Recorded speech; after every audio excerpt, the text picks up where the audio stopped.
Hello and welcome to our 2021 MLS season preview and prediction show. This is the Stateside Soccer Show, and I am your host. I am also a man who is known for being very famous on TV, Jordan Wiegand. And with me today is a man with a hairline for radio. It's Logan Stump. Oh, man. This is why we don't use YouTube. But now we're breaking into YouTube, and the first joke is immediately about and then I just touched my hairline and everything. And yeah, it's pretty much gone. Yeah. Did you see me on TV last night? I did. No, I did. I you know what's funny is I didn't see you until I saw, because I remember what Joy was wearing, not you, obviously. Mm-hmm.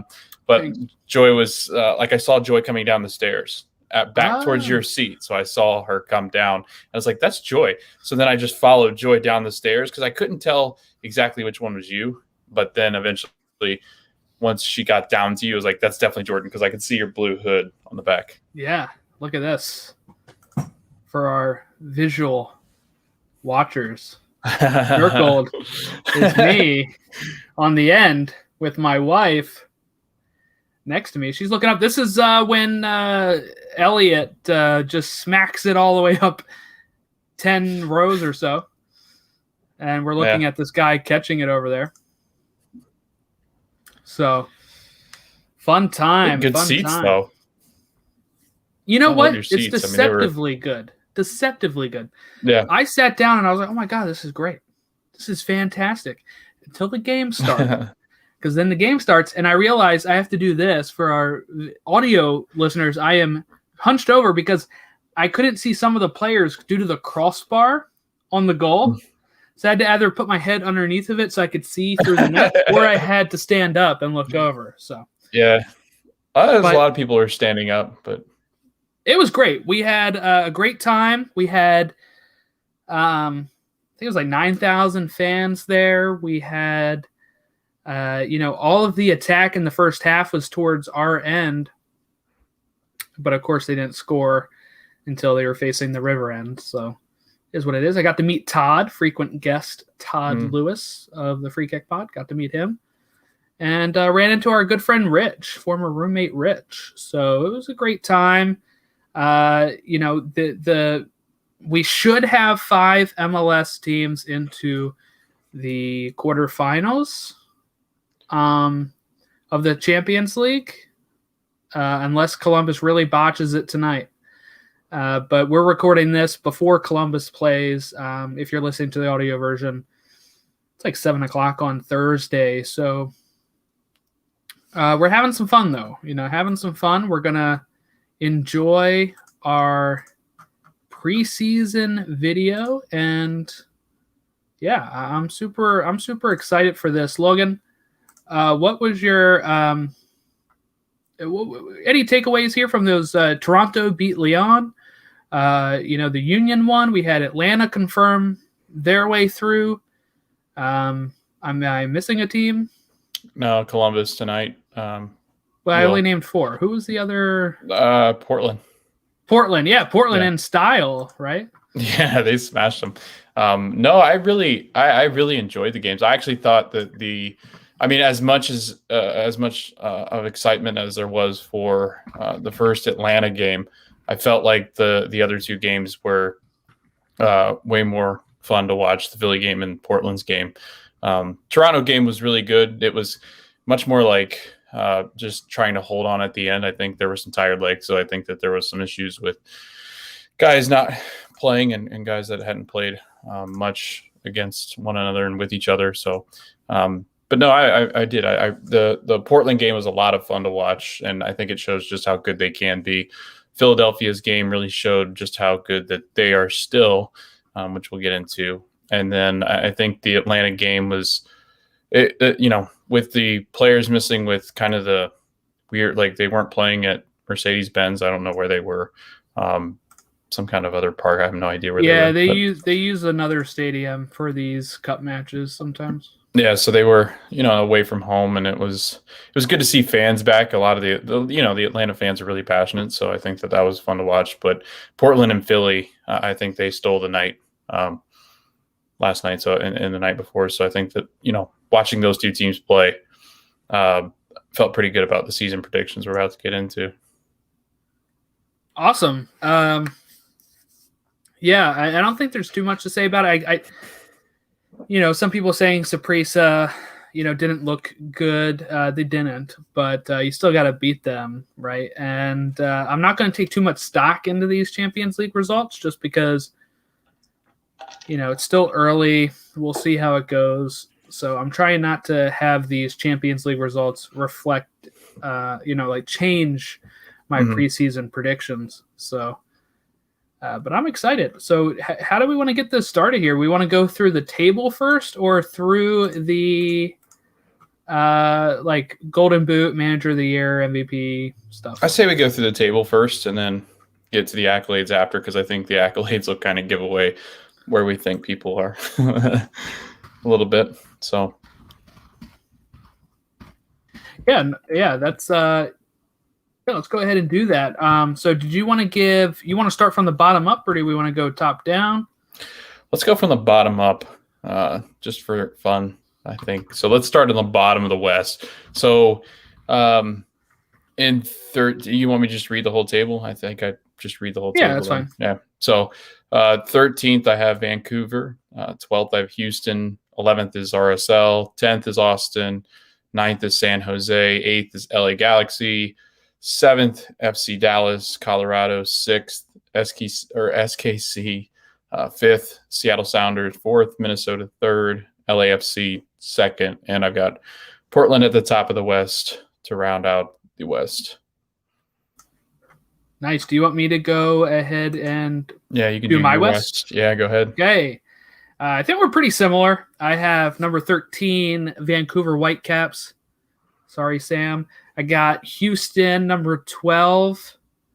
I got RSL, number 11. Houston, number 10. Not Houston, sorry. Austin, number 10. What did I say? Houston You twice? said Houston again, yeah. Yeah, sorry, Austin. Both of them end in and are Texas. So Austin's 10. That's kind of rude. San Jose 9th. Rapids 8th. So just making the playoffs, I have the Galaxy. Dallas in 6th. Seattle in 5th.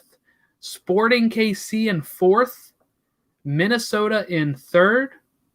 LAFC in 2nd. And Portland winning the West. Yeah, I would say that the bottom of our West is pretty good. I think the West, and we'll get into the storylines and stuff, the headlines, and I think we'll go back and redo kind of like where we are as far as positioning and stuff.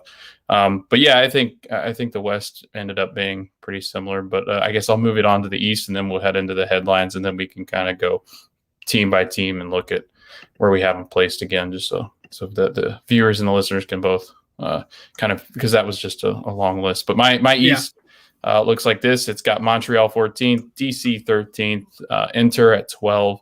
I've got Chicago at 11, FC Cincy at 10, Red Bulls at 9, NYCFC at 8, Toronto in 7th, Nashville in 6th, Atlanta in 5th, Orlando 4th, Union 3rd, New England 2nd, and Columbus at the top of the East. All right.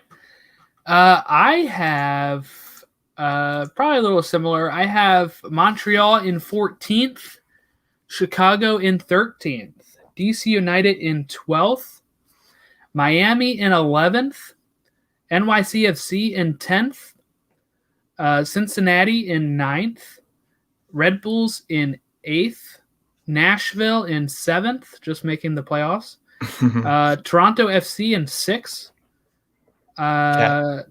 Orlando in 5th, Union in 4th, the Revs in 3rd, Atlanta in 2nd, and Columbus Crew winning the East. It's pretty solid. Going through these, it was so hard. Jordan and I, through the different previews that we did, so going back through each of the 27 previews, we were like, oh yeah, this team will be 4th, or this team will be, right at the cusp of playoffs. Well, Jordan, they can't all be at the cusp of the playoffs, and I think that's what they can't. That's what we quickly found out. I mean, maybe they can. Maybe what people don't understand is that we did the point totals at exactly like points per game and everything. We have the whole list ready to get. No, I'm kidding. But, yeah, no, thank you. Could you imagine if all these teams we just were like, oh yeah, they're going to tie for 9th? It'd be like, come on now, and they're going to go through on goal differential. They can finish anywhere from 1st to 14th. Yeah. I was going to say, did you see there was a bunch of stuff going around? Is because everybody's doing their previews right now, and it looks like everybody just kind of attacks people for their predictions. I'm like, they're just predictions. I mean, it's not anything I hold against a team. It's we're gonna be wrong on a few of these, maybe. Yeah. So for our watchers here, I'm going to put up who we have winning. Logan's predictions first here on the West. We'll read them aloud again, but just for our visual learners here, we have, and it even has our MLS Cup picks and our Supporter Shield picks here, so we'll get into that a little bit more. But Logan's predictions, number 1 in the West, Portland, also has them winning the Supporter Shield. Number 2 in the West is LAFC. He has them winning MLS Cup. Number 3 is Minnesota United. 4, Seattle. 5, Sporting. 6, the Rapids. 7, FC Dallas. 8, the Galaxy. 9, the Quakes. 10, Austin. 11, RSL. 12, Houston. 13, Whitecaps. This is also going to be tweeted out tomorrow and Instagrammed out tomorrow. Yep, I'll tweet them and post them. Or the day that you're listening to the podcast, Friday, if you're listening before that. My West here, we have my predictions. Number 1, the Timbers, Supporter Shield winners. Number 2, LAFC. Number 3, Minnesota. I have them winning MLS Cup. Shocker. That's a shout out there to AJ Final and Third Jack guys from Final Third. Yeah. Number 4 Sporting, 5 Seattle, 6 Dallas, 7 Galaxy, 8 the Rapids. I do think they're going to go down a bit. We'll talk about that in a second.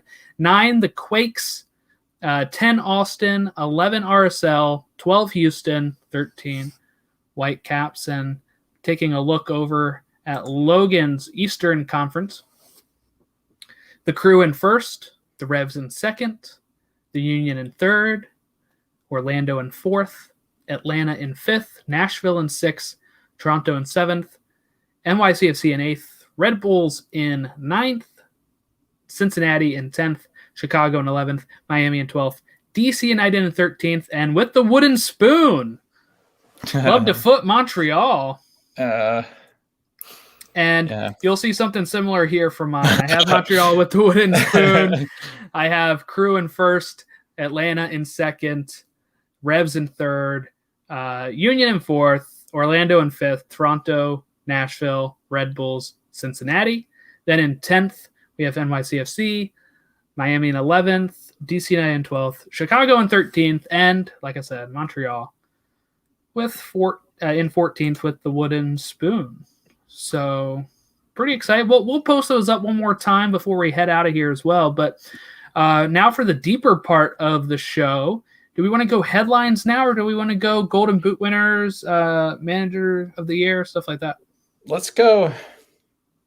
Let's go with the superlatives. Let's go with some superlatives, and then we'll get into a deep dive and kind of remind people as we exit out. And kind of go over the season. We'll go through the headlines and kind of talk about the teams again. Yeah. I think we have the same Golden Boot winner. We're a really boring show. I'm sorry. I have Carlos Vela with 32 goals. And I came to that goal total by looking at what it took the past 5 years to win Golden Boot. And I was like, okay, I think 32 might do it. Who do you have, Logan? I was going to say this is going to be a shocking one. It's Carlos Vela. Like you said, Jordan, I went back in the last 5 Golden Boot winners, and the ones that had a regular season, I was like 26, 24, 27, 30 something. I was like, 27 feels about right, mm-hmm. Stuck in between the middle of those. So I went with Vela, and we'll get into LAFC as we get down towards the bottom of the headlines. Nice. We have manager of the year. You stole my pick. I posted this a while ago when you tweeted out something on the Stateside Show Twitter handle saying, who's going to win Manager of the Year? I did a GIF of Giovanni Savarese, and then when I'm looking over the show notes, who do I see Logan picked as Coach of the Year? Are you sticking with it? No, I'm not. Oh, okay. Yeah, I'm not, all right. actually. All right. Okay. So here's my story. I knew that was going to happen. I saw your show notes and I was like, you know what? I don't really think so. I really have a hard time picking against the team that I think ends up going the furthest as far as like, from where they were last year and doing well this year. I think that a team's going to play really well, particularly. And I'm going to go with Caleb Porter. And yeah, I know that I didn't pick Columbus to win either of those, but trophies. But I do think I think that just the way that Columbus is going to improve off of last year, they've gotten a lot better. Because you got to remember they weren't necessarily like the top dogs expected to win the MLS Cup. Right. They just did last year. So I think that step up and the way that they're going to play this year, I actually think that they are going to. I think part of this is going to, be showcasing like his skills and his abilities. So I think that Columbus will be not collecting the Supporter Shield, but I think because the other team will get knocked down out of that spot and not win the MLS Cup that won the Supporter Shield, I think that Caleb Porter will be able to sneak in there and grab it. Yes, I picked Giovanni Savarese. I was thinking if Portland is going to win the Supporter Shield like I have, most likely he would win Manager of the Year. Same thing with Jim Curtin last year. I think with the jump that this team is going to make this year, maybe, theoretically, the jump that I think they're going to make where they're, probably if I had to pick Western Conference Final against Minnesota United and winning Supporter Shield, I think that would be, I know they pick it before the playoffs, but I think with the jump they're going to make, he has to be Manager of the Year if that's the case. And I think, they won MLS's back last year, which is a major tournament, I guess you could say. I don't know. But yeah, I think I have to go with Giovanni Savarese. So then we can kind of move on into MVP. Now this one, I think also we didn't really have on our show notes, so this one will be a surprise for both of us because we didn't talk about this one. But who do you have for MVP? I have Lucas Zelarayan as MVP. Did you pick him too? That? Yeah. So the one that we don't compare show notes on is the one we picked together. Yeah, I've actually got Lucas Zelarayan as well. Do we want to go into as to why now, or do we want to wait till we get down to Columbus? I have Columbus winning the East, so I think that for them to do that, because remember they finished third, and he had a really great season last year. He carried them an MLS Cup, won MLS Cup MVP. I think that he would have to probably be MVP. It's going to be somebody I think either on Portland or Columbus if my standings turn out correct. Right. And look, Toronto finished second in the East last year. Pozuelo won it, so it doesn't have to be a top place team. But I think all eyes are going to be on Columbus with them, with how well he played last year, and if they're going to try to replicate that again. And we've heard when we talked with Ori, he said that Porter's really preaching, that they're not done, right? That they're and stuff like that, and that winning a trophy is pretty much the goal. So if that's the case, if they go out there and win something, or if they put on a really good show, then I think that he would have to be in the candidate for MVP because I can't see them doing it without him. Yeah. Yeah, no, I like, and then watching him play CCL, he's picked up right where he left off. I mean, it looks, and he's even better. I think that he's learned Caleb Porter's system. I think that he knows Caleb Porter's, him in and out of that system. I think that him playing in that midfield and adding more attacking pieces. I know Kevin Molino is going to miss some time now, but he's just stacked with options. He can go anywhere on the pitch. when he gets into tight space, he can pretty much create anything that he wants, which is amazing for a player that, you look at him and he looks so unassuming because he's so small, but he can do such large things on a big scale. And I think that, everything that is going on around him and such a solid defense, he doesn't have to worry so much about the midfield and getting back and defending and pressing as much. I think that just helps his case. And I think he not only is going to score some, but he's also going to grab assists. He's going to grab creating passes that create big chances. And those big chances are going to ultimately see Columbus up to the top. But I think, it's going to be challenging, I think, for a couple of these guys that are, you got Vela coming back. You got Joseph coming back, Pozuelo, who won it last year. So he's got competition up there, no doubt. I know I saw Vegas had Vela as number one. You want to know who else they had up there, Jordan? What conference? West. Ooh, Chicharito. Yes. You know who else they had up there? I knew when you asked that it was going to be him, because I was like, he just thought of LA, and he doesn't think Chicharito is going to be good this season, so it's got to be somebody ridiculous. And that's. Do you know who else they had up in that same top 10? Western as well. Eastern. Ooh. Yeah, I don't know if you'll get this one. Give me the team. Enter. Higuain. Yeah. Really?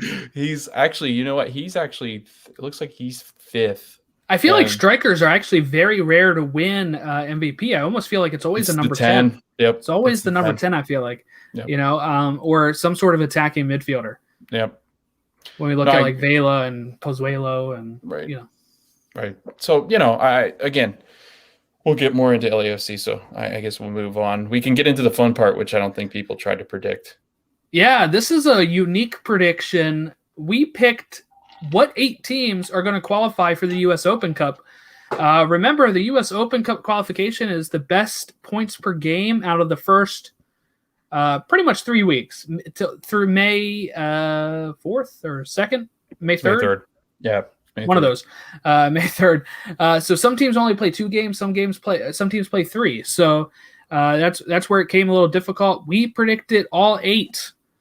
And let's go with, I guess I'll start. My 8 teams, I looked at the schedule, and I also just looked at how strong I think the team is. And I tried to be a little fair, because I'm not sure how they're going to break this up. But I picked 4 from each conference. Okay. Just in case. I was like, I don't know what type of MLS shenanigans we're going to get here. If they're going to say, well, we can't have 8 from all the West. I was like, I don't know if they're going to say we need 8 from the West. Yeah. So I was like, okay, number 1, Sporting Kansas City. Okay. Number 2, LAFC. Number 3, Portland. Number 4, Minnesota. So not any big surprises there on the West U.S. Open Cup teams. Yeah. Again, we're not really sure. I guess it's just going to be the best 8, but I felt like I won it half and half, right?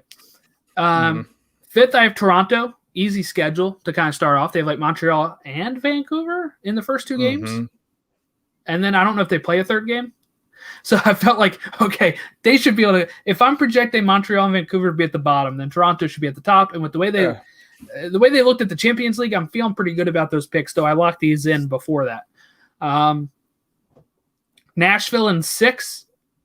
Atlanta is team number 7 to get in to the Open Cup, and Columbus is team number 8. All right, so I put them in any order though, so it doesn't really matter. I did too. No, I did too. I didn't put them in like what I thought. Like, I'm not out predicting like the first 3 weeks of the game or the games and stuff. But I mean, your list is pretty similar, and you did exactly what I did. I was like, okay, well, I got to go through the schedule and see who they play. How are they playing? Is anybody hurt? That you're concerned about? I got a couple of surprises in here. I think it looks like 2 that I don't think you said. Maybe you didn't say that 3rd one, but I'm not sure. No, you did. Logan doesn't I've got Columbus Crew. Yeah, I don't listen to Jordan. I just podcast on my own, and he just kind of there. But no, I've got Columbus. I just edited it in. Come on. What are you doing? I'm trying to read my list. No, I've got Columbus first, LAFC as my 2nd team, Portland is my 3rd, San Jose. So San Jose starts with Houston, right? And then they go the following week, in the 2nd week, they go and play FC Dallas. So I'm like, okay, that's a pretty winnable game for I think, San Jose, and I think Dallas has Fiera missing, so that helps. I was like, okay, so maybe maybe they win those two, and then they're looking good, and maybe they can get in. Because then I think their next one was like, I want to say it was somebody just really, really, really, DC United. So those are the 3 games that they have. Obviously, the Dallas one's going to be kind of a toss-up, I think, because I think that Dallas, while getting better, missing Ferreira is going to be pretty big. So I think trying to find somebody in that spot will be difficult. But yeah, I've got the San Jose, and then I've got Toronto, like you said. And again, Toronto starts with Montreal, and then I think they play Vancouver, and then after that, I think you're right. I don't think they play again. I think they get 2 games, and I think they win both of those games. And then if you're doing the points, and I thought it was funny too because they were a Canadian team playing against 2 other Canadian teams. Yeah. So like it makes you wonder if the schedule makers were like, maybe the first month, because there was like a rollout of vaccines. Maybe they thought, hey, maybe we could end up playing some Canadian game somewhere. Yeah, it's not going to happen. Yeah, but then, I got Toronto, Nashville. I think their schedule, the reason why I picked them, they're really, really weak schedule. They've got Cincy, who I think they'll beat, and it's in Nashville. They'll play Montreal, and then they've got Inter Miami. So those are winnable games, and I think their defense is just too good. I think I put them in, didn't I? Yeah, I think so. I did. Yeah, you're the only other team that I think was a surprise is this next one. I put Colorado in, and that was because Colorado, again, FC Dallas. I think they play Austin second week. And then they play who do they play? They play I can't read very well. Vancouver. No, I'm just kidding. But yeah, they play Vancouver. So that's 3 easy ones, and then Minnesota. But Minnesota was more of like, I think Minnesota is going to be really good, and it doesn't matter who they play. Right. So that's why I stayed away from Minnesota, didn't I? No, I didn't. I put them in. That's rough. No, you put them in. I put them up against Seattle. Yeah. Because I think they'll win that game. And did you see Nicholas Lodero's out? No, I didn't see that. See, there you go. He's got breaking some news? kind of nagging injury. Well, I didn't. Well, see, it didn't hit my timeline very hard, but no, it mine does either. look like the first 2 weeks or 3 weeks he could be out with some kind of like nagging injury. Like they thought he could play his preseason game. Then they're like, okay, it might be a week or 2. So they're kind of still determining whether he can play. And they said they're not going to try to use him and utilize him then. And, that's tough because that first game would be a lot of fun to watch. But you don't put Lodero out there if he's hurt and lose him for the rest of the year. So I think that's it. We ready to get into our headlines? Yeah. So excited. Remember, guys, these are Logan's babies. These are Jordan's, okay? This is like Weeby. For the visual watchers, I will have the headlines pop up on the screen. We'll also read them aloud for our audio, but you get a little added experience if you watch the live stream or after show, if you watch it later. All right, we're starting with Atlanta, and Atlanta's headline is Heinze at the helm.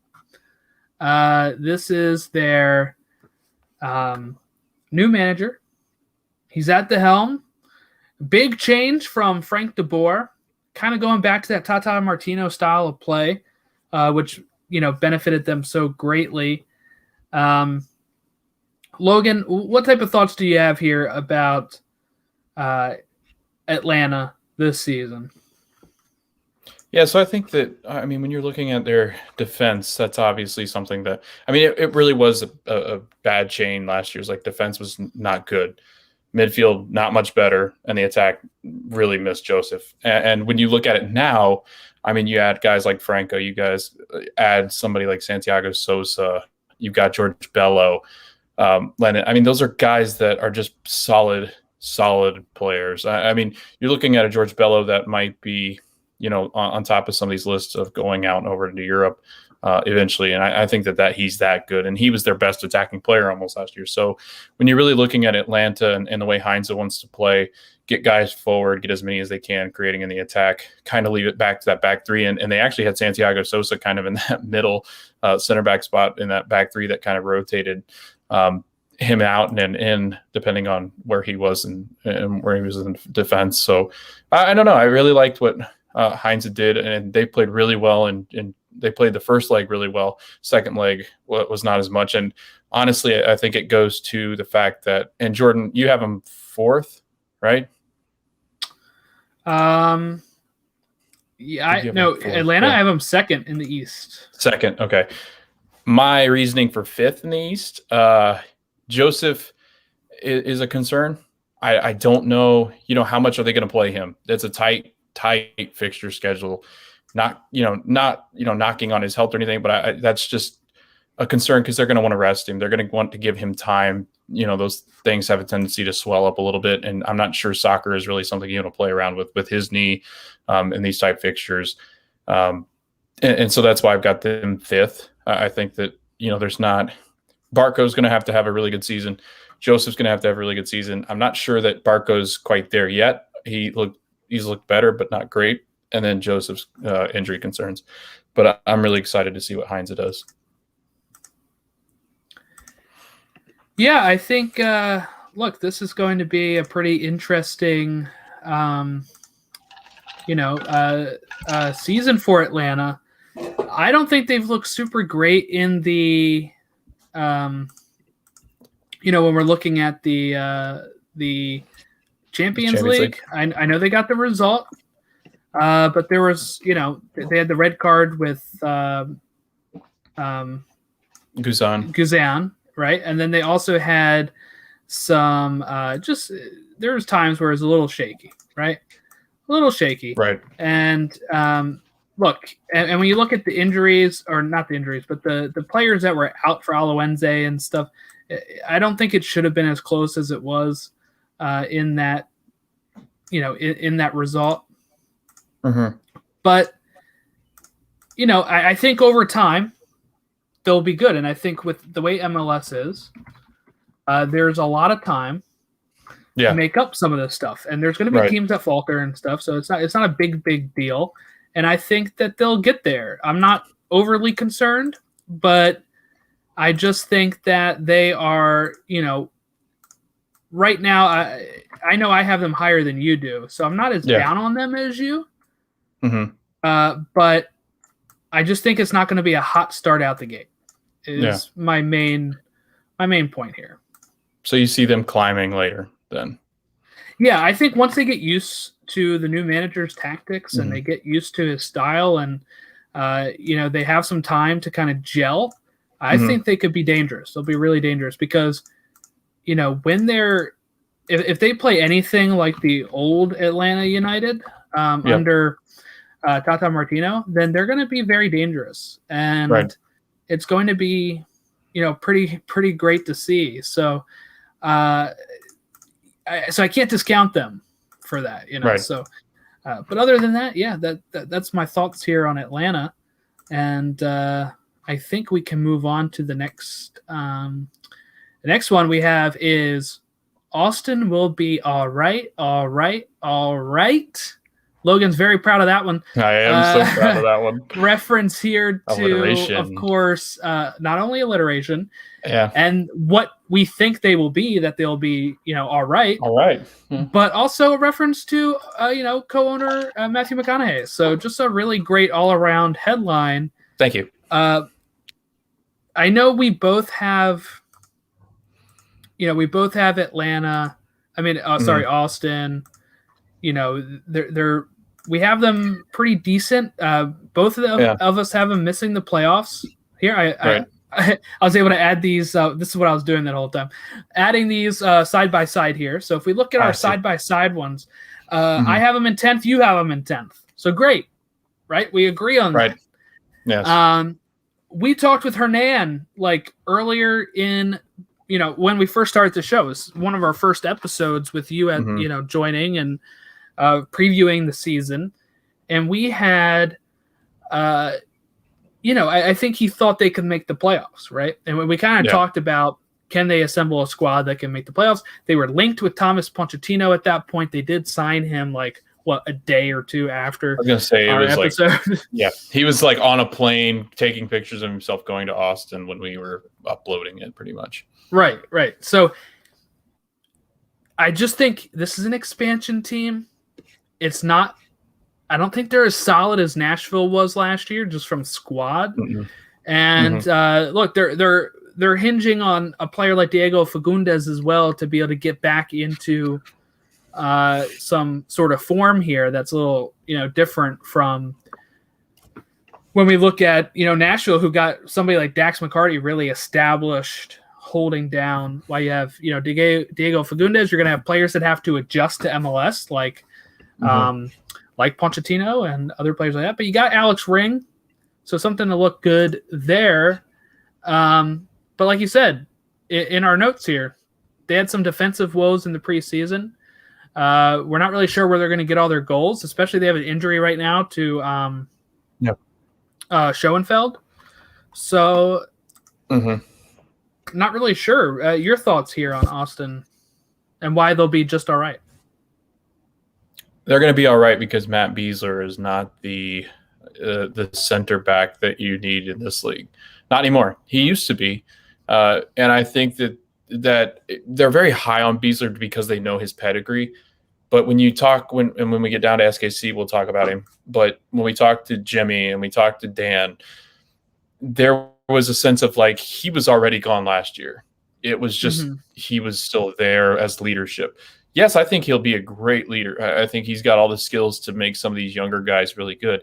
But when you got guys like Beasler, you guys got like Ben Sweat, like when he's coming over he came over because, it's not like Miami was like trying to protect him in any way. Sweat's just not a good defender either. Lima. Yeah, when we spoke with Kobe, really he said there were some issues with, when we spoke with Kobe, he said there were some issues with Ben Sweat and not being up to it at times. But go ahead, sorry. Right. Yeah. So Lima again, same kind of issue, never really performed like he should have at San Jose. So he joins. So now you've got a collection of guys that they were good at some point. Maybe not so much anymore. And I get that. That's expansion team stuff. Like you get that. Alex Ring, by far, probably the best acquisition that any team made, I think, personally, over the offseason. I think that he's got a chance. And that's what you need. You need a great number 6. You need a great number 6 to kind of just control that midfield and defend in that midfield because that's where a lot of the breakdown is. I think he will add protection for the two in the back, Romana, Beasler, Consante, Kleeman. I think that he adds that protection, but I'm not sure that he adds that enough to where it's going to be noticeable because Pochettino and I think Pereira, Segura, Fagundes, they're not known for their defensive paralysis. They're known for attacking and attacking forward. And I think that there's going to be a lot of space in between there that Ring can't quite cover. And I think that's where you're going to see a big drop off. Their defense is going to be brutal, I think. So. Yeah, I think, look, it's always hard to predict expansion teams. I would have never thought Nashville would have made the playoffs. I would have thought Miami would have made the playoffs after losing their first 5 games, which was a record for an expansion team. So we'll see. But also, that was expanded playoffs for both of those teams to get in, really. That's not happening this year. So it's going to be a little tighter, a little narrow and tighter field here for them to make it in. Any last thoughts here on Austin before we move on to, if for people don't know how we're doing this, we're doing it alphabetically. So Chicago is next. No, just that they're going to be all right. All right, we got Chicago under fire. Logan, explain what you mean by this. Chicago under fire is because the team just doesn't seem to perform or really make the right choices, and fans have to cause them to change their logo. And I do think that after the performance this season, kind of stagnant, they're going to be under fire. Hence the Chicago Fire name, fire, get it? So I think they are. Thank you. I think that they do have a really good chance to be a team that really just underwhelms us. They did have a good solid 11, but once you look past that, there's not much. There was really big concerns with Calvo, and I don't think those are fixed just by saying, hey, new year, new me. I think that there's more to that issue than originally led on. Again, Baric is the guy. Baric scores, and like when we talked to Alex, I think that he scores well. He scores 20, 25. Then you're talking about a Chicago team that then I think he was saying like even 5-6. I'm like, that's not good. Like if that's ultimately where they end up with that much, then that can't be a good sign. Like that's how much I think the players around him, Alisada, I think that's how you say it. He impresses, and Gaston Jimenez. Other than that, I think it's a bunch of guys that just they're not good enough. They're good, but they're not good enough for this league. And I think that that this will be a year that I think that they just are the average quo that we expect them to be. I think they're just not ready to make a next step because they didn't add anybody, nor do I think they're interested in adding really anyone. And their depth at times, I think, will get to them because I just don't think that there's much behind the guys that pretty much are average in this league. All right, and as we see here, if you're watching along with us, you have them in 11th. I have them in 13th. This was very hard for me to pick. Again, how they would end up here because it's a little up in the air, right? Really, when you get to I think that Miami, DC, Chicago, Montreal, there's really no wrong answer. I think at that point because look, you have all of these. You have Miami with a new manager, right? But some world-class stars. You have DC with a new manager and an underperforming squad. You got, Chicago with a team that may have overperformed at points, and then you also have Montreal who lost their manager and under a new manager. It's just so much instability at the bottom of the Eastern Conference right now. Right. And that's where I think we are. And that's why I agree that Chicago, I actually have them lower than you do. And I think that is, I think that's one of the reasons why is just they haven't done anything. They haven't added anybody or anything. It gets me excited for them going into this. I'm glad that they announced that they're changing the logo for next year. I'm glad that they moved back to Soldier Field and out of Bridgeview because it was just so far. And with Chicago traffic, nobody could ever get there. So you didn't have as much attendance. But, of course, the year they do it, right, you got 2020 where we couldn't even really see them in Soldier Field at all. So we'll see how it goes. So we're going next to Cincinnati. You're going to have to explain this one to me. You subtweeted me about it. It's called Skyline Chili is better without a wooden spoon. I got the wooden spoon part at least. So Skyline Chili is the infamous dish of it's Cincinnati. Like when you think Skyline Chili, you think Cincinnati. There was a restaurant I think there. I don't know the exact history. I tried to read up on it, but the history is that it is the premier dish there. Like it's the dish that places have their dishes. Places have barbecue. Places have like the crabs and crab cakes Maryland, of Maryland to Cincinnati. Okay. Yeah, so it's kind of that equivalent. And actually, Skyline Chili is a lot different than chili. I'm not going to get into the specifics because I don't want to insult anybody who might be listening to this. But basically, it's just it's more spaghetti noodles it looks than it is the chili that we're used to.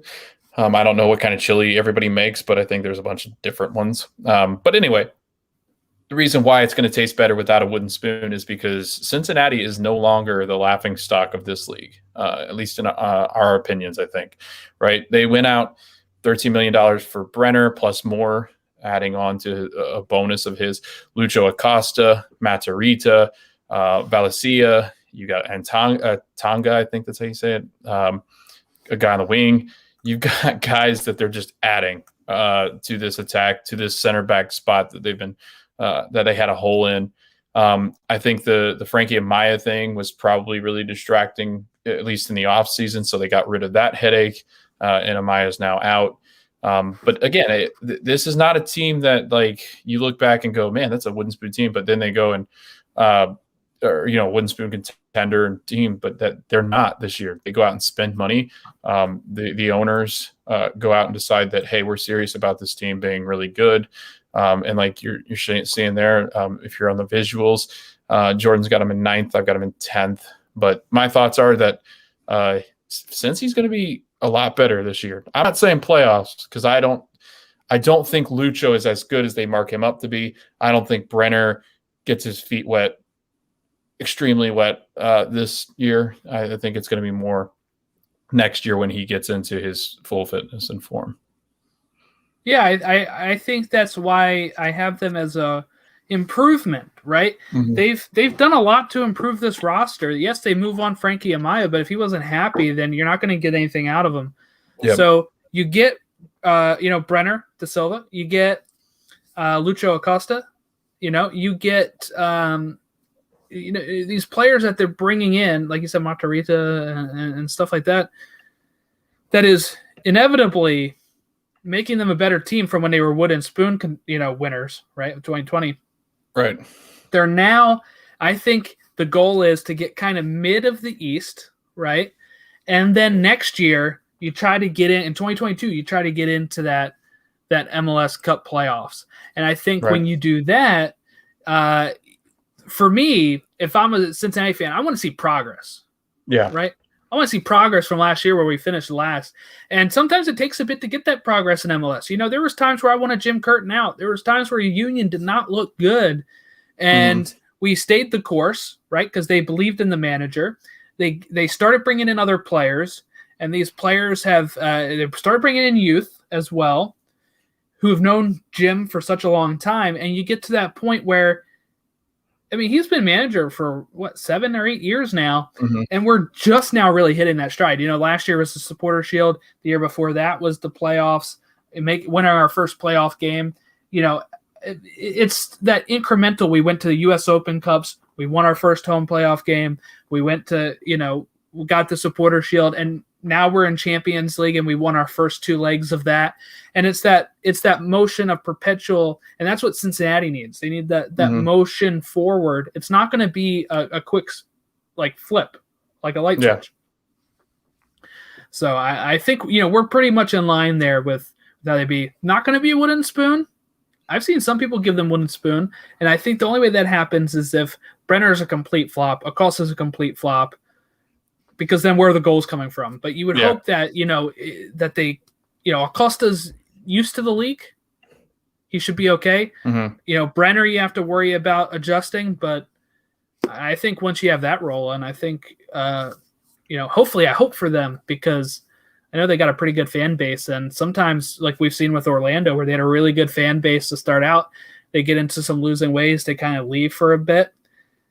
Of course, it comes back with winning, but it's sometimes it's not as easy to bring people back, so hopefully they get some improvement there. And we're moving on to Colorado, who are climbing to new heights, ? Over in the Rockies. Logan, your thoughts here on Colorado? Or not, he just froze. Yeah. There you go. I think, I'm for. Am I back? Sorry, my Wi-Fi is deciding now it wants to not be a big player. Okay, so Colorado climbing to new heights is what I heard you say. So heights is a question mark, because lots of young talent. But 1, not sure it all stays, and 2, I'm not sure how it all fits eventually when some of these pieces do start to move. You've got a summer coming up in Europe where Sam Vines, I think, is going to be at a premium.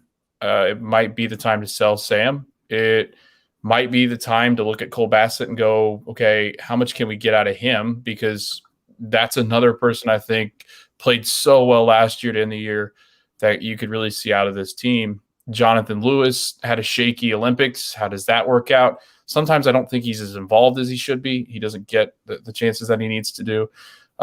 You've got guys like Austin Trusty. How does he work in the back? Like, how does he really fit in there?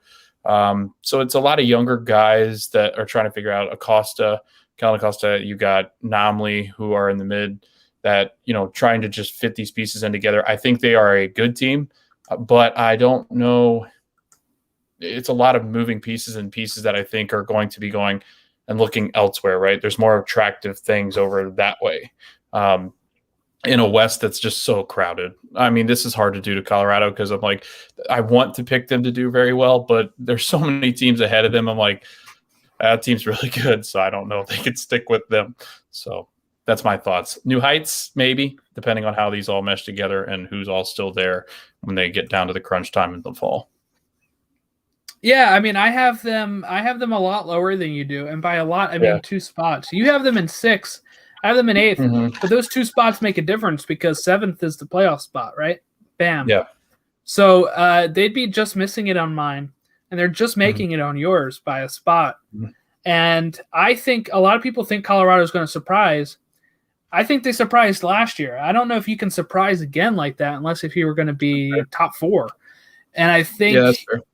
I think that what I got the feel when we spoke with Matt, that it was, I'm not buying as much into Colorado this year because I've seen some improvement in other teams, and I also just think that they're going to regress a little bit, and they do have some youth, and I think that might be a problem. But what do I know, really? Yeah. So we'll see. So I think the question mark is apt there because I don't think we really know how this team's going to be. They could, for me, they could go either way. Mm-hmm. We're moving. Yeah, go ahead. No, I totally agree. The other pieces, like you said, the veterans that they're mixing in are guys that I think too are just like Jack Price. Like he's proven enough to be worth, but Barrios at times, he could play well. He could add attack, but then again, he could not. And then Rosenberry, who they rely on the defense, and you got to experience that experiment. Not necessarily the most reliable, but you really want a veteran that's in there, kind of like, God, I can't even think of somebody off the top of my head, like Mavinga or somebody like that. You need somebody in that center back or the right back or the left back spots that are just going to lead this team. And I don't know if they really have that unless it's going to be Sam Vines. And Sam is really young. So trying to rely on that center back pairing back there and figuring out their defense might be their pitfall this year. Moving on to Columbus Crew. The headline here, silverware or bust, no question mark. No bust. Yeah, because I think they're going to win one. Like it's eventually going to happen. But right. If we look at our sheet here, we both have them number 1 in the East. Yeah. So, like most people do, I guess. Look, I could be talked out of this, but I locked these in.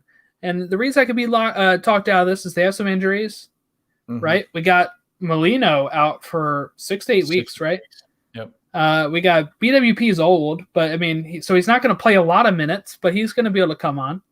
No.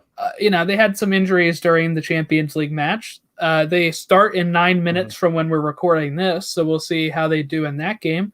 Hopefully you just go out there and field some players that are not important, rest your players for when they face Philadelphia on Sunday.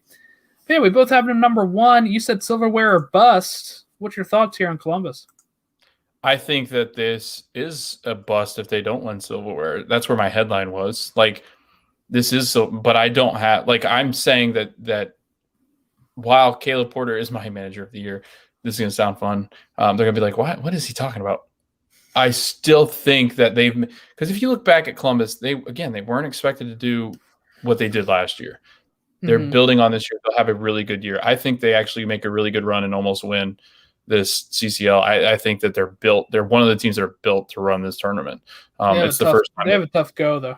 They do. But I think like 2 Mexican teams. Right. But I think that if you're looking at the teams left, honestly, I think Philadelphia right now have the best shots in the way they're playing to win. Because when they played it, I mean, I know you said they played what's the team called again? What's the team called?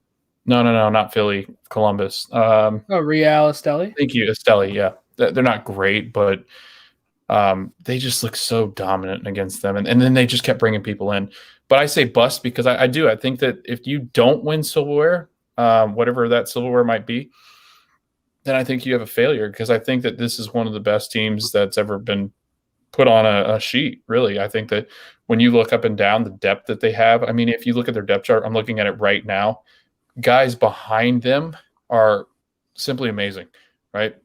I mean, you've got a starting 11 that, I mean, most of these players might be the best player on some other teams.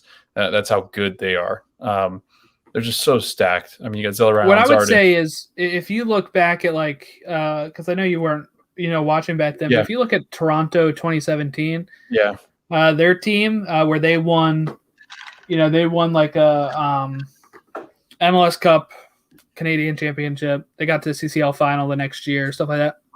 Supporter Shield. They were one of the best teams assembled in MLS. And I think you're right. I think this team can kind of be close to that. I'm not going to say they're better, but I'm not sure if they're worse. So right.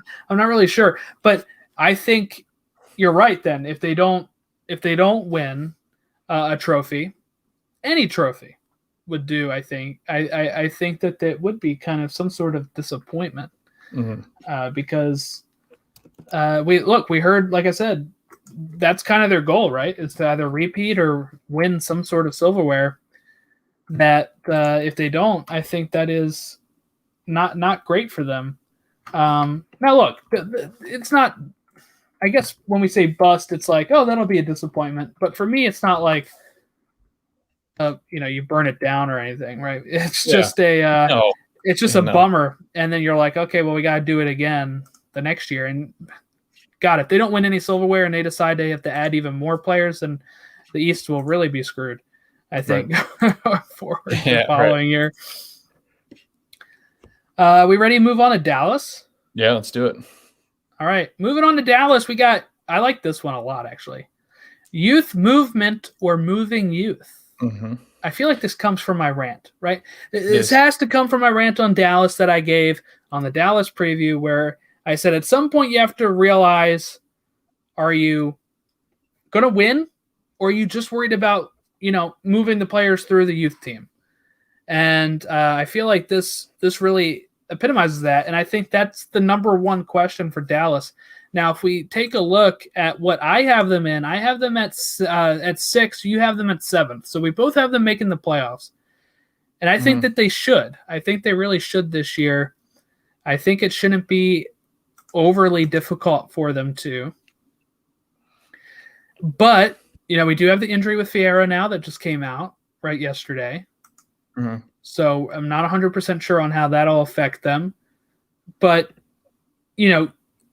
you can't just be moving players like Brian Reynolds and why am I blanking on him right now? The other right back, Reggie Cannon. Reggie Cannon. Jeez, I was struggling with Reggie Cannon and Brian Reynolds, because you have to at least at some point win. And at least the Union last year held up a supporter shield, as fraudulent as it may be, depending on people's point of view, I guess, on unbalanced schedules and seasons. But Dallas hasn't, since, Oscar Pereira left, really challenged for one of those. And it's been kind of downhill since then.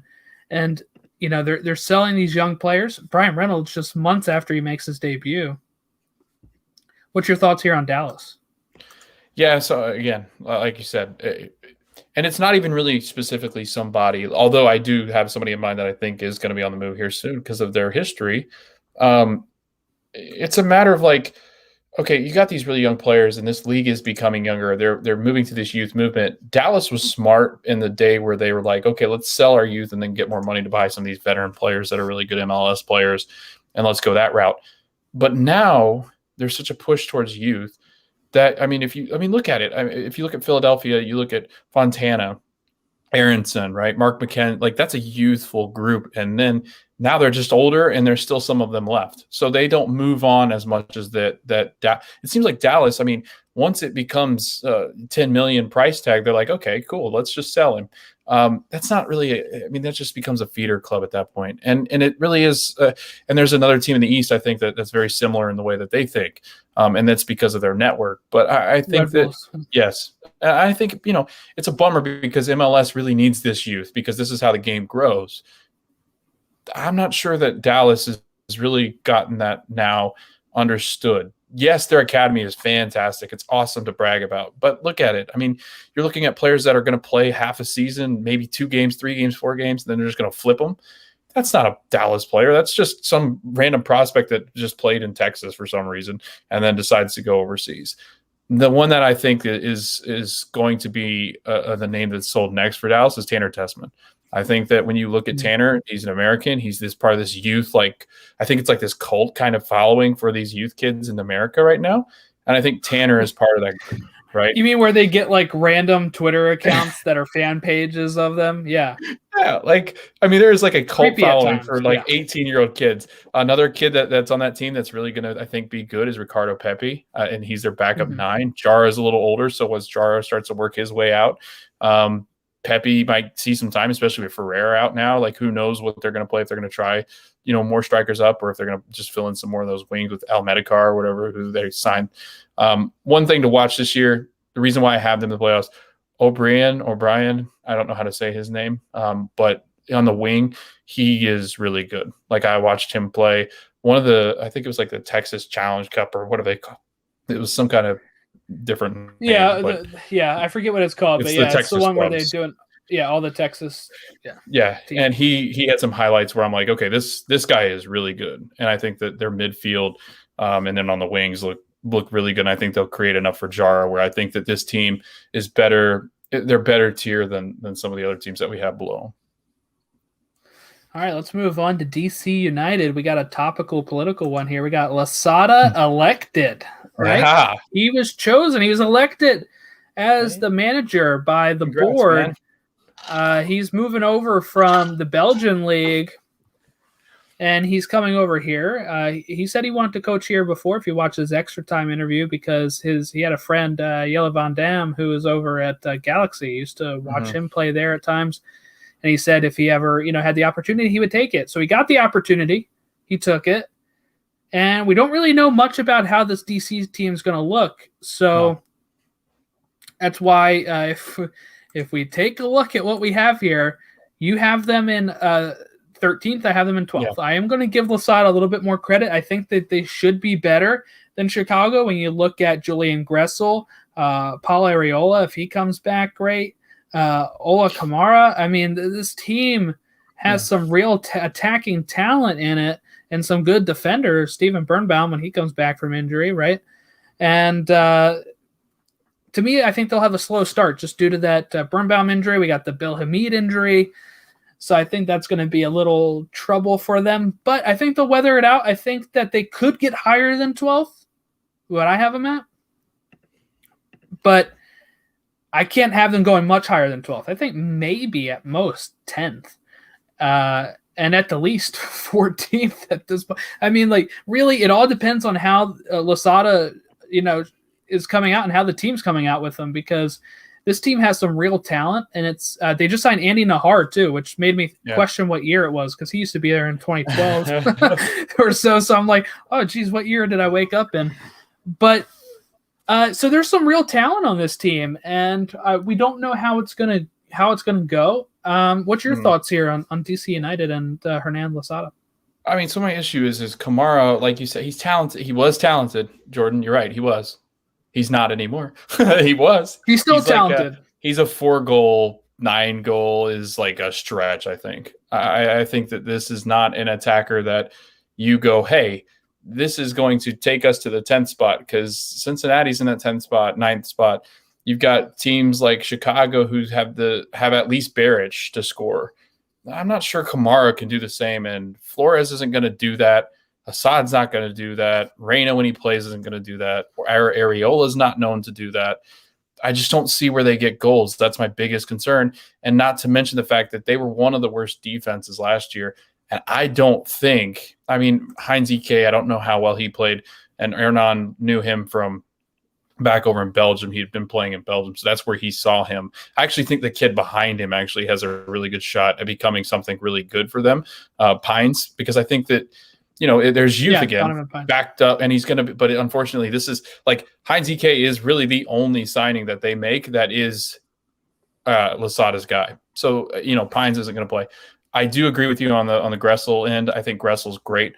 I actually think Gressel might be an asset to somebody else, depending on, when it does come to that time. Maybe Gressel moves on, because I do think he does provide a lot in the attack, because I think with his play at Atlanta, I think that's what makes him so enticing. But I do think that he's played well in the last couple of years to kind of warrant maybe a move out of there. But I just don't see, this defense is going to be brutal. And Birnbaum's going to be out. Hamid's out with an injury, so they're playing their second option at keeper. Seems like a recipe for disaster. I just don't see where this is going to go very well for them. I don't know. I think I don't think you're giving Kamara enough credit. I think with if Losada's play style is going to be suitable for him and going to get him more attacks, I think that he can put in the goals. Look, I'm going to put his stats up here in a second. Bam, we got his career stats. Yes, his time at DC United, only 7 goals, right? 4 in 2020 in a shortened season. and 3 in 2019, where he only played 5 games. So he, 3 goals.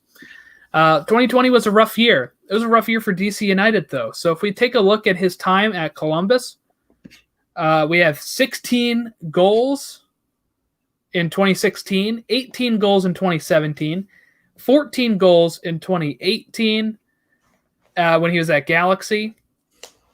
And I think if they get him the ball more, if they get him in those great positions that he can be in, I think that he can get back to close to those numbers, which I think is enough to get DC United to 12th. Right? Yes, we'll see. Yeah, we'll see. Look at that. Look how quick I made that graphic. That was nice. I love that. Good. It's pretty beautiful. Thank you for that. I was wondering what you were doing. I could tell you were doing something. Yeah. Let's go ahead and move on from DC United. We got Houston. This is the most cliche one we have. Houston, we have a problem. We do have a problem. What's the problem at Houston, Logan? Their problem is just not having an identity. Tab Ramos is a really good coach. He's just not in a system where I don't think that he can succeed in a West that is like stacked from top to bottom. When you're looking at this team, you can honestly look at different things. Christian Ramirez, that's an interesting signing at striker. One, because he was with LAFC. I don't know where he ended up out after LAFC. I can't. Was he always with LAFC? I know he was there because I just watched the documentary. Who are you talking about? Christian Ramirez. No. He used to be at. He was at Minnesota at some point, actually. Yeah. Was he? Okay. Yeah, he was at Minnesota when they were even a NASL team. Yeah. Yeah. So I mean, Bahamic, or however you're going to pronounce that, I think that's a good right wing option now. I do think Memo Rodriguez is really good. Quintero's had flashes of being good, but again, their problem last year was just goals. I think that they won't defend well, right? They're just not going to shut teams down. I don't think they have enough to kind of score and make themselves competitive in a West that, again, like we said, this West is so crowded, and people are like, oh, you're giving them a hard time. Actually, this one I was battling back and forth with, because actually, if things go right, they could be a lot better than RSL, but that relies on them doing things right. And I'm not sure that I've seen that in Houston underneath Tab. Yeah, we both have them in 12th. Yeah. I think Tab Ramos is okay. I don't think he's a great manager. He did the U23s where we didn't qualify before as well. I don't know how much to blame him for it, but yeah, to me, he hasn't done too much otherwise. But look, maybe it's harsh putting them near the bottom of the West like we did, but it is. I guess it is what it is. Prove it that you can get out of that spot. That's what my thing is. Like, they're a bottom of the table team and have been. So prove to me that you deserve to be higher. Right. Is ultimately what I'm saying, I think. Right. So now we can also say we weren't wrong then, because we could just say Logan was challenging them. Yes, I am challenging the Dynamo and the Foxtrot. There we go. Moving on to LAFC, we got Vela Vengeance. A little darker turn here. Vela, missed some time last year. We had, Diego Rossi came in and continued, his great, form, and helped kind of keep LAFC afloat. What's your thoughts here on LAFC? Yeah, so I'll tell you one thing. They're going to be looking east and going, that's not fair. Columbus, we were the team. We're the team that beats the heck out of everybody. Now it's Columbus. And I don't know if they have enough to really, to be honest with you, it depends on how well Vela comes back. Does he come back? And he was really good to end the season last year with Champions League, almost gets them to the final. But that being said, again, it's a crowded West. It's going to be a difficult road. They're playing every single Western team like 36 times, or however many games we play, 34. So, with that being said, with the challenges, there's still going to be a top team, right? Rossi's really good. Cifuentes, Blessing, they're really good Kaye or Kuye or however you say his name. Tuesta's really, really solid as a 6. I think their defense is better now with Kim. I think bringing him over is a big improvement, which I think I think when I was looking back at defensive additions, I think he was one of the ones that impressed me the most because I think that he's got abilities. And I think people forget just how good I think his signing will be for LAFC. So I think that that's a big help for them back there. Murillo and Segura, really good center backs, reliable, going to get the job done. Blackman, floating in and out of those positions is a great backup with Farfan now added to the mix. So it's not like this defense is going to lack anything. And their offense is, again, that offense, they scored 70 something or something crazy a couple seasons ago. So I think this is a very, very good LAFC team. Yeah, let's just put it up one more time here. We both have them second in the West, but Logan has them winning the coveted MLS Cup, which is something Bob Bradley would definitely want to add, as he, as they won a supporter shield in their second season. One way to build off, and they made the Champions League final last season. One thing to keep building off of that is winning MLS Cup, and that would be a great result for them. So we'll see. Let's move on to the other LA team. A team that, as you said, is a galaxy in need of guardians. Little pun here of Marvel, but also explain what you mean by guardians. They need guardians in the fact that they couldn't stop anybody from scoring last year, so they need somebody to guard the goal. Defender. Yeah, 46 goals allowed last year. I mean, San Jose was historically bad for the amount of games they played. 23 games, they gave up 51 goals. LA Galaxy were right there with them. Not to mention the fact that everything ahead of them wasn't really working out either. So I think that again, we're looking at a team, and people are like, oh, Chicharito, he's going to come back in 15, 20 goals. Yeah, that might happen, but I'm not seeing where, especially in the preseason clips that I've seen, he has not looked like a 15 to 20 goal scorer. He's looked more like 8 to 10, maybe. What I would say to that real quick is, the Union looked pretty rough in preseason with goals well. So that's true. You never know. Yeah, but I mean, he's had not had a history. He's had a recent history of just not performing, and I it sucks because I think that he had such a historical, decorated career. He played well.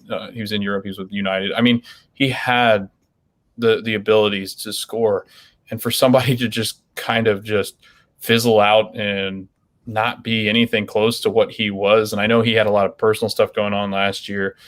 He just had a difficult time playing with this club. But again, I'm looking at a team that they're not that deep. They didn't really add much that was proven. I mean, they add a couple of those wingers that are supposed to be guys that are good. Granzier and I think Cabral are the guys that they go in and add. But again, Victor Vasquez, he comes over, he's playing now with Vanny again. So I don't know. It just looks like a team that just kind of is going to be a hot mess. I mean, look, I just put it up on the screen again, but let's just remind people where we put them. You have them in 8th. I have them in 7th. I have them right in that playoff spot. I think that they will. I think Vanny is enough to help. And I think I'm going to give Chicharito some time under a new manager and help. I think they'll get enough to get into that spot, They were always – look, at times Zlatan carried this team. And they almost made the playoff one year. They did make it one year. Zlatan leaves, they were terrible, right? Yeah. They were terrible. So if Chicharito or if somebody can just start putting in goals for them, it's all it takes. All it takes, and it takes somebody to carry them.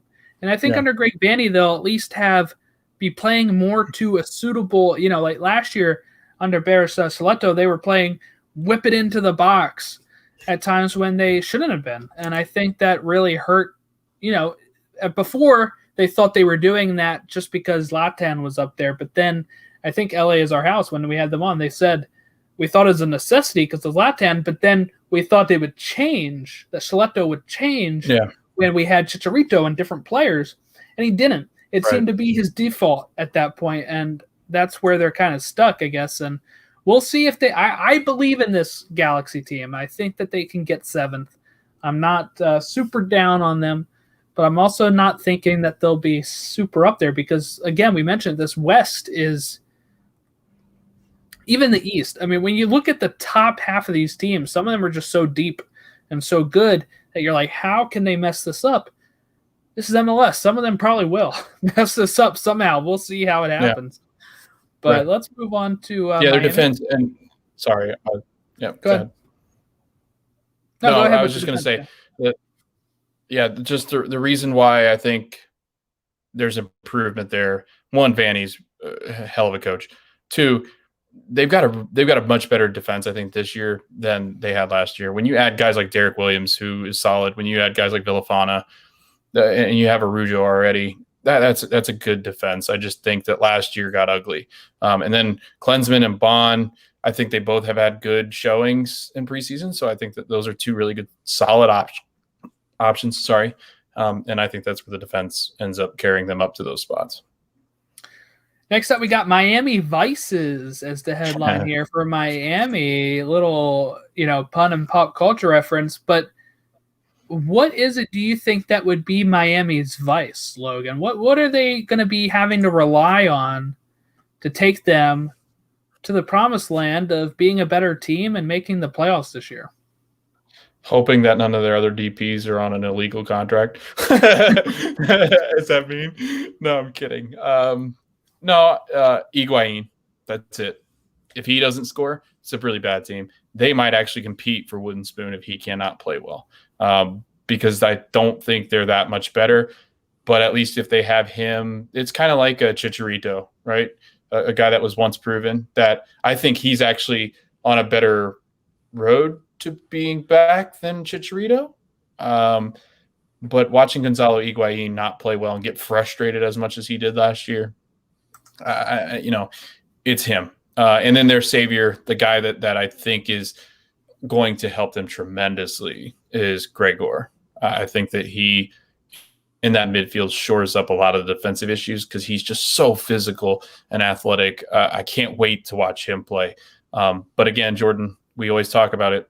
What, is Pellegrini being shipped out the punishment for Blaise Matuidi signing a contract that wasn't necessarily the right thing?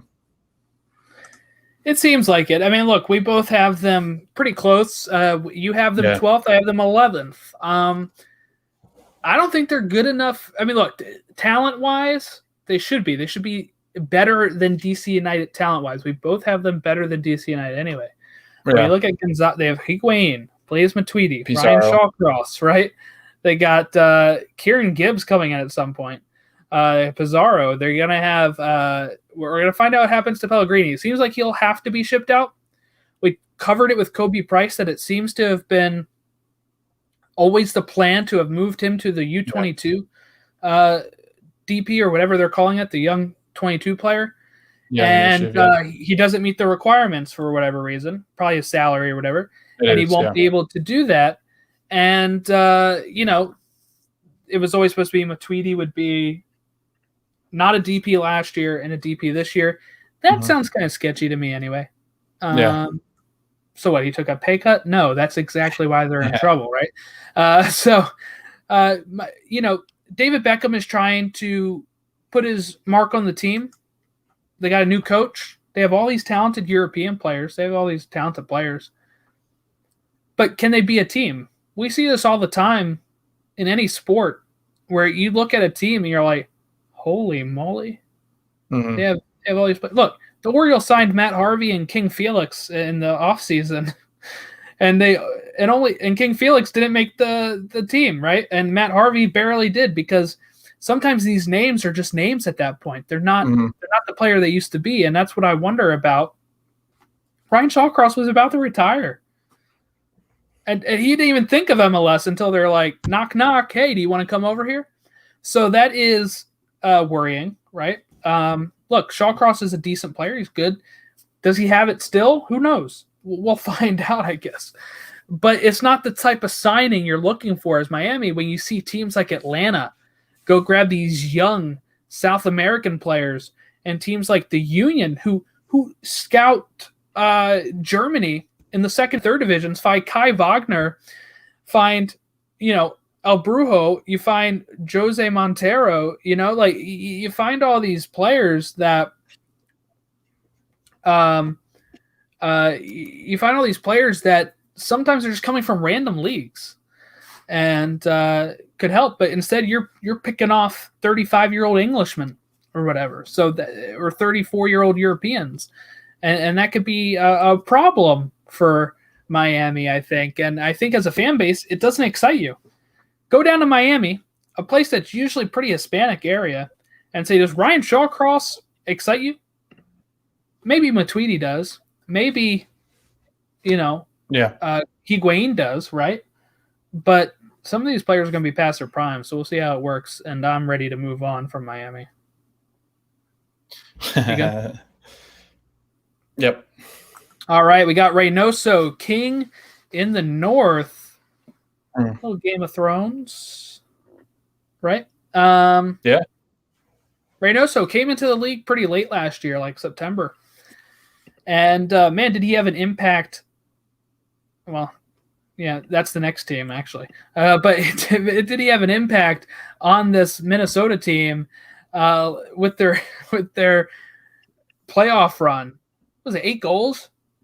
Or total of 8 goals and assists or whatever? He carried them through that. And, man, when I was watching that Seattle-Minnesota playoff game, he was electric. And I was like, oh, my goodness. I was sharing the highlights. I was like, Reynoso is just tearing this up. I can't believe that Seattle's about to go out to them.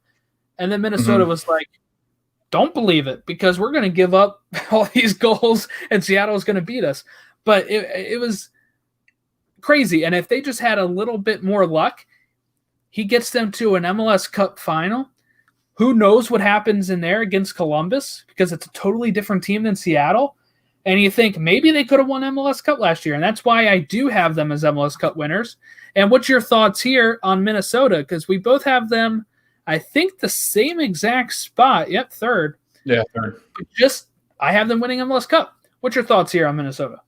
This is my sleeper team to win MLS Cup, though. And the reason I'm behind that, too, and we didn't even talk about this because we did this one pretty early on, and then they made a ton of additions. This is like one of those teams that actually waited.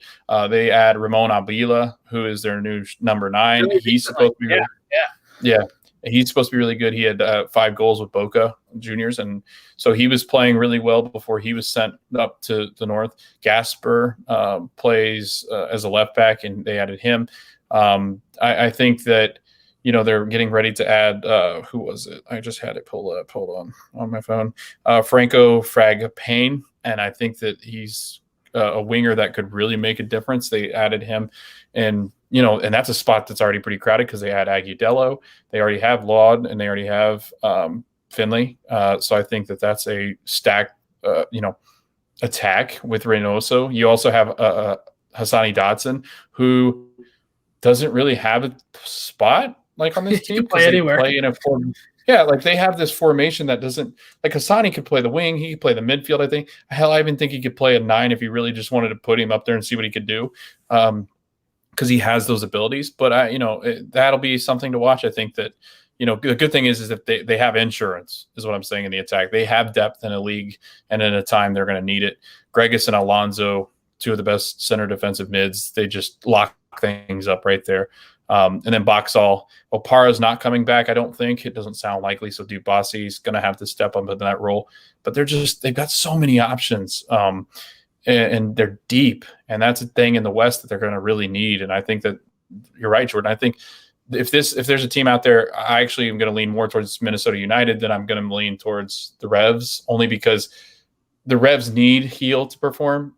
Minnesota does not need some of these guys to perform as much, because they've got more guys carrying the weight on this team. And they look to be winning this whole Kevin Molino thing. He was like, I want a longer deal or whatever, right? And they're like, no. And he's out 6 to 8 weeks now. They're already stacked in the attack, like you said. Yeah. I don't know if they miss him. I know he's Adrian Heath's boy. I mean, he was with Orlando and Adrian Heath even when they were USL. And I think it's looking pretty good for Minnesota. I think we're on the same kind of feel there. Let's move on to Montreal. We got Mayhem in Montreal. What's the mayhem here, Logan? You see the commercials that, like, with Mayhem, it's not like the worst thing that could happen, but he's just causing issues. Wilfred Nancy isn't the worst thing to happen, but he's going to cause some issues. The Thierry Henry team, I hate this on Twitter, and we get it a lot because I think Montreal fans, just like other fans, are upset when their teams are ranked lower. This team is on my wooden spoon because they don't have an identity. Yeah, it might be a leftover from Thierry Henry, but I don't think that that's going to work with the crew that they have. They're trying to add different pieces. They try to add Mihailovic, which, I mean, he's not ever really impressed. He played pretty well. He hasn't panned out recently. Yeah, but it's just. And then where do you go besides that? I mean, who's going to score a ton? Like, Kyoto is a lot of fun to watch, but besides that, who's going to get you goals? And when you look at their midfield, Wanyama's okay, right? Piette, okay. But again, this team, I think, is going to struggle to score. They're really going to struggle to defend, and they're really going to struggle with identity because even though Wilfred Nancy was Thierry Henry's, like, he was grooming him almost, I just don't see where that's going to work. I don't know much about him, but from what I've heard from Montreal, it was like we didn't have enough time to sign somebody, so we just went internal. And I think that that's just going to be a disaster. Yeah, I agree. I have them down there as well. We both have them wooden spoon, like we talked about earlier in this show, and we'll see how it goes. Not much to talk about with them. I think they're either going to be really bad or just marginally bad. Well, the one more thing I wanted to add was there was people on Twitter going after Paul and like tagging us in it too, and they were having a conversation, and they were like, "Oh, they're youth." I'm like, Mason Toye was their youth, and Paul wasn't like thrilled about him, right? So what youth? Like, there's a thing about youth, but it's got to be really good youth, not like okay, they're young. But and the thing is, like you mentioned earlier, so many MLS teams have youth right now. It isn't as special as it used to be when Galaxy or Red Bulls were churning out youth earlier. Or Dallas was, a few years ago. Right. This one's very wordy, but tons of puns in it as well. So here we go. We got Walker Zimmerman instrumental in Music City. So they made this trade going into their inaugural season of getting Walker Zimmerman. For some reason, LAFC was like, nah, you can have him. I don't know about that. Right? And then he just had a great season, Defensive Player of the Year. They made the playoffs last year. They were a surprise team. They were the surprise team. We didn't get a good look at them early on because they had like 2 games, one of them against Atlanta, who actually I think beat them. And then we had, or maybe it was a draw, I can't remember. But then we had COVID, and then they couldn't do MLS's back because they had a COVID outbreak. So like days before they were supposed to leave for Florida. So then we get back there and they just take off. They just took off and they were great. And I think we both, if we look at it, both have them making the playoffs. I just have them at 7. You have them at 6, which is great. What's your thoughts here on Nashville and Walker Zimmerman, or anything you want to talk here about in this headline? All right, so this is that team that like, when like the national guys and guys on, like, they have that team that they just kind of crush on all year. This is my team I crush on all year, and the reason why is Randall Leal, really good. Ani Mukhtar, really, really good. Pinheiro, who they added, really good. Godoy, Anibal Godoy, and Dax McCarty, very solid defensively. And then you've got the best defense back line in the whole league, in my opinion, anchored by the man of the year, Walker Zimmerman. And then you've got a guy in Yonder Cadiz who really didn't get to show exactly. I mean, he did get to show, but in a very limited capacity and trying to figure it out. And then you've got Rios behind him, Sapong behind him, Baji behind him. They've got a really good team. I think their biggest issue why I didn't have them even like higher was because sometimes the depth isn't there, right? And if Hani Mukhtar is not creating, then who's creating? Is it Randall Leal? Is he stepping up and becoming the player he can become? Because I think there's still some room in his game to work. Is Lovitz really coming up in the attack and creating like he was? Does Johnston really work out in the right back spot because they kind of just had him there? He was more of a winger when he was younger. But again, I really like this team. I think Hani Mukhtar is overlooked. I like his skill, and I think that's why I have Nashville that high. So, what year is it, Logan? 2021. No, it's 1776 and a start of a revolution. Mark here for the revolution. Look, they really came on strong at the end of the year. They gifted the Union the supporter shield the million times they played them. But then in the playoff run, when Carlos Heel gets healthy, they go on a run. They knock out both of our teams, the Union and Orlando. And they get, they get this tag now because of that run that they're the dark horse to win MLS Cup. They're the dark horse to win the East. They're the dark horse to, win the Supporter Shield. They're the dark horse to win the U.S. Open. Every single dark horse they are, right? They're going to ride Paul Revere. Which people are saying on Twitter right now. So is it the start of a revolution? Let me know. Yeah, I think it is. I think that when you're looking at a team that has all the components and even maybe able to add even one more later on, because I know Bruce Arena alluded to the fact that he might want to add one more.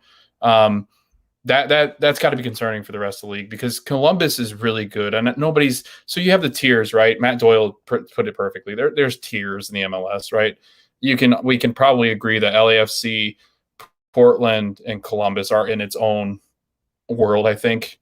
And the ones just below it are like New England. You have maybe Minnesota. You have maybe, whoever you got over in the West that's 4 or 5, maybe just below them. But I think this team, New England, is on the cusp of really dominant tier 2. It's all Carlos Heel's performance, right? That's who it's going to come down to. Bo is really, really good in their midfield, Gustavo Bo. I think that he is one to watch. If they're going to play well, he needs to play well. They added Traustason, who I think is going to be fantastic. And then their defense, arguably the best goalkeeper in goal, and somebody who's going to challenge for that U.S. men's national team's #1 spot, at least give competition to Zach Steffen. So that's my thinking. Great in defense, pretty solid in the center defense of mid, and really solid in the attack with Buddy Heel, with Carlos Heel, healthy, and maybe Buxa plays well. That's another thing that they're going to have to watch. If Buxa doesn't score, then this team is not as good as a lot of people think they are.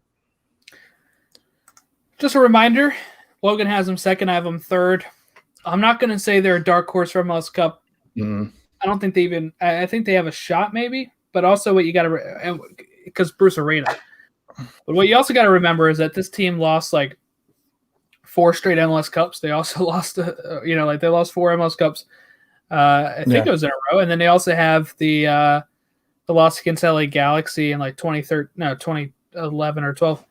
Maybe 2014. Oh, geez, why can't I remember? But so I think that I know this is a whole different group of players, but sometimes that seems to have these long Red Sox Cubs type. Yeah. Don't say the Red Sox. Yeah. And yeah, they're up in Boston as well. So there you go. So I don't know. I can't see them winning it this year.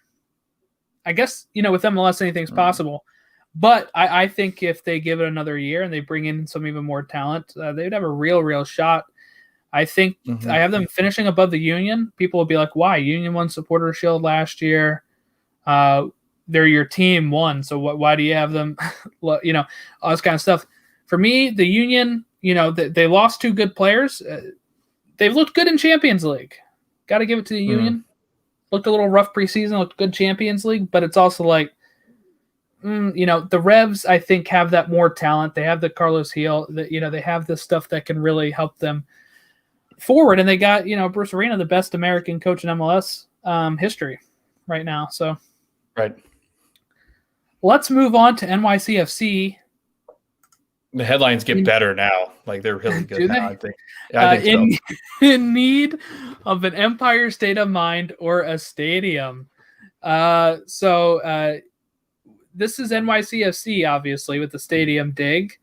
What is your thoughts here on NYCFC, and why this headline here? Yeah, so I dug at him just because it was fun. No, fun. I think it's fun because I'm a City fan and I know City Football Group, and the fact that they don't have a stadium is just ludicrous. So I'm just digging at my parent club. But again, I think that they need an Empire State of Mind in the fact that they need to go in and win with confidence, and I'm not sure that they can with the players that they have. I think that it's a little concerning that they're going to rely a lot on Keaton Parks and James Sands. They're very good players, don't get me wrong.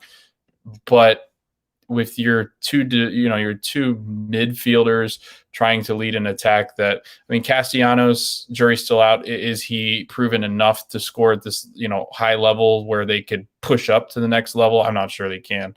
Medina on the wing, can he play at the next level and really push them, escalate? I don't think so. So you get into a lot of those. Yeah, I don't know if they necessarily have that person to kind of push them over the top.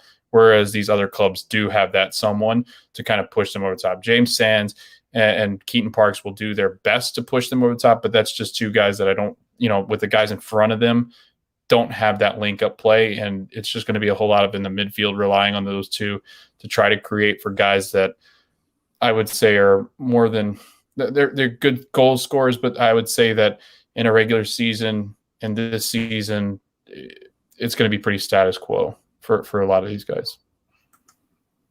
Just a reminder, you have them 8th, I have them 10th. Yeah, I'm not really high right now on NYCFC. Actually, really higher on Red Bulls, as we'll get to in the next one, just from some of their moves. I don't think NYC has done enough, really, and I think some of these other Eastern teams have done enough and have impressed me enough where I think NYCFC just doesn't have it. No. They don't. This is not the one with David Villa. This is not, those NYCFC teams anymore, and we'll see how it goes. I don't have much more else to say on them. All right, we got Struber brings new energy to the Red Bulls. Pun there with energy, right? Energy drink, Red Bulls. Mm-hmm. Yes, they got a young team. We got a new manager.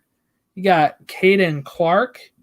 You have Caceres, right? You have we now have Amaya going there, right? And signing a new deal there. That was official yesterday or today. Mm-hmm. So your thoughts on the Red Bulls? Yeah, so, and again, I think this goes into more of they've got more of those players, right? They've got a Caceres, they've got, Velo, they've got guys that can create in the attack. They've got Caden Clark, they've got Royer, Carmona, Yearwood and Caceres. I think that's going to be a pretty I think Caceres is going to get to the point where they thought he would get to. They brought in this Venezuelan that they thought was going to be the guy, part of this group that these guys are going to be very, very good, like a golden age for Venezuela. And I think you do see that with Struber. Struber seems like he will have a plan for Caceres to get him with his skills, his technical abilities, and his physical forward and playing more of an attacking role and kind of getting more involved in the attack and really creating there. I do think their defense is pretty solid. I think, Andre Reyes, coming from Miami, wasn't great there, but who knows what this kind of system could be with, especially next to Aaron Long, who seems to be kind of an anchor there. So, I think that this team actually does have more of those it factors, right? I think they've got guys that definitely come in and play better. They signed Fabio, who I think could end up being a nice piece to add. I guess the most interesting part will be Caden Clark leaving at the end of the season and heading over to Leipzig. Or is it just as a whichever. Caden Clark going to Leipzig I think is what they're saying. Yeah. Reminder, I have them 8th, you have them 9th, so we're very close there, but I have them above NYCFC. So yeah, there you have it. I think we'll just have to see how Struber does with these kids. Pretty much, it is to me a little depressing. I know I'm supposed to be happy because the Red Bulls are unions, whatever, rivals. I don't care. I really don't. But we have these, these times where they used to be bringing in people like Tim Cahill or Thierry Henry, and I know that's kind of like what I mentioned Miami was doing, and that's not good. But the fact that they were going out there and spending that money and bringing in big names, while nowadays it's almost like a Dallas situation where they're just like, bring in a kid, ship them out. Bring in a kid, ship them out. And even did that with their manager, Jesse Marsh, gone, right? So I hope that they are not going to just use this as a feeder club for their system for too much longer. I think that they have to go out there and they've never won MLS Cup. They have to go out there and put in that effort, or else why would Red Bulls be a fan? And that's the issue you're running into with NYCFC being bad, Red Bulls being bad. The NYCFC was supposed to come in and be like the LAFC to Galaxy. Yeah. Right? That's what it's supposed to be. We're coming in, we're going to play hot soccer, we're going to be the hip thing in the city, and we are actually playing in the city. It was almost the exact same dynamic that LAFC pulled, right? Mm-hmm. Started off okay. They got in the playoffs. They, had some chances at silverware. Nothing happens there, and now they're falling off. And then the Red Bulls not surging forward really. So and they used to be good. They used to be winning supporter shields and challenging. And now you just have both New Yorks, and now that whole market is just nothing right now. Yeah. You have NYCFC playing in Connecticut, and now this year you have them playing at some games at Red Bull Stadium, which is like Red Bull Arena, when you're like, we're in the city. And now you're like, well, we're actually not, right? Now we're back in Jersey now with the Red Bull. It's this mixed marketing thing, and like LAFC could have been the same way if they hadn't locked down that stadium. Mm-hmm. Luckily they did, because now they can say, yes, we play in LA. Yes, we have these big name players. We got Carlos Vela. We got Diego Rossi, and they're getting players that are young attacking, as young attackers, and South American and Central American players, while NYC went more of the old school MLS approach of bringing in older players from overseas. So it's just kind of disappointing that that New York market is just nothing right now. Yeah, and I look, I'm not a New York fan. I do not like any New York team really. Yankees, boo. Giants and Jets, boo. And Red Bulls, NYCFC, I'm indifferent to. Actually, dislike NYCFC more than Red Bulls. So yeah. Call me a bad Union fan, I guess. Let's move on to Orlando. We got, is there more magic in Orlando, or is it just the Kingdom, meaning Magic Kingdom? What magic in Orlando are you talking about? Is it Oscar Pereira, or is it some of these players they brought in? It's definitely not the basketball team, because they just sold everybody. And I'm not sure they're actually a basketball team anymore. They weren't they like just borderline? Kind of weren't they borderline playoffs last year? Like just made it in, and then this year they're like, who cares? Sold everybody. Yeah. Yeah, they were like, let's trade everyone. So yeah, you and I have them 4th and 5th. I have them 4th. You have them 5th. The reason why I have them, and people are like, oh, you have them above Atlanta because you're an Orlando fan. No, like the reason why is because I think they've got actually more attacking pieces. They've got way more depth. Orlando, when you look at their depth chart, now is it great depth? That's still, I think the jury's still out. There's a lot of young kids trying to prove that they can play, right? And that is, it's can that depth succeed? And it sucks because like Daryl goes to Barnsley, and Daryl doesn't like have a huge fingerprint on last year, right? He was good, but he doesn't have like but then he goes to Barnsley and he's tearing the world up, and you're like, oh, same amount of goals with him. Yeah. 8 goals at MLS, I think, and 8 goals at Barnsley. Yeah, 8 goals and 8 goals. Yeah. Yep. And they're looking at like, what can we add? They do add Alexander Pato. That's the big question. Is he going to be that striker, or are they just a sitting duck? Right, pun there. So, it's all Alexander Pato, I think, in my opinion. Chris Mueller, I think, is going to take another step forward and be better. You've got Mauricio Pereira, that's going to be really good. Nani's really good. They've got Alvarado behind him. Vandervater, they add in. Pereira, who's a good number 10 and can kind of move around the pitch elsewhere. They've got Bender and Benji Michel, Junior Erso and Yuri that are really good. And then you've got Mendez behind him. Joao Matinho's out, so that'll be kind of a spot they're going to have to fill. But I think Smith is just a fine fit for that role of just playing there for a couple months, and I don't think they're going to miss a whole lot. But again, is the proven depth going to be there for them? That's my question. And how do they fix that hole if DK doesn't come back and Pato doesn't work out? Caught me off guard there. I thought you were going to keep talking for a minute. And then Orlando's going to no. So I do have them fifth. I have them a little lower, just because I do worry if DK is not back, and if I do worry if he's just not back until, like you said, at the end of the season, and then goes to Gold Cup or something. You're looking at July or August. Yep. That won't be enough to carry them forward when you have like Philly, New England, Atlanta, and Columbus all having their players back and ready. So a little worried about that, but and worried about how Pato is going to do, because it seems very similar to like a Higuain signing, where you're like, hopefully they can keep it going, but you don't know if they will. So that is, part of the problem with Orlando for me. But look, I love Oscar Pereira. He's who I wanted as U.S. men's national team manager. Mm-hmm. After Arena, I was like, look, this guy's so good. He did well with Dallas. He did well with the Rapids. Like, why aren't we just going to get this guy? And he would also be able to speak Spanish. He speaks English, right? He would be able to help with our dual nats. He'd be able to help with everything. No, we go with Berhalter, who's been great with recruiting and stuff. So I can't say much about that. It's just that's how highly I think of Oscar Pereira. And, I used to always throw his name around when I was talking about how there was times where I was like, why is Jim Curtin still our manager when you can have Oscar Pereira's out there? That's part of the thing where you're like, why can't we get him to come over here and really love him? So I think it's very, very interesting, and we'll see how the season goes with them. Let's get over to the Union, the state of the Union. Which is kind of the question. From all reports, the preseason is pretty rough on the goal scoring front. Mm-hmm. Then they go out there and beat Saprissa in Costa Rica 1-0.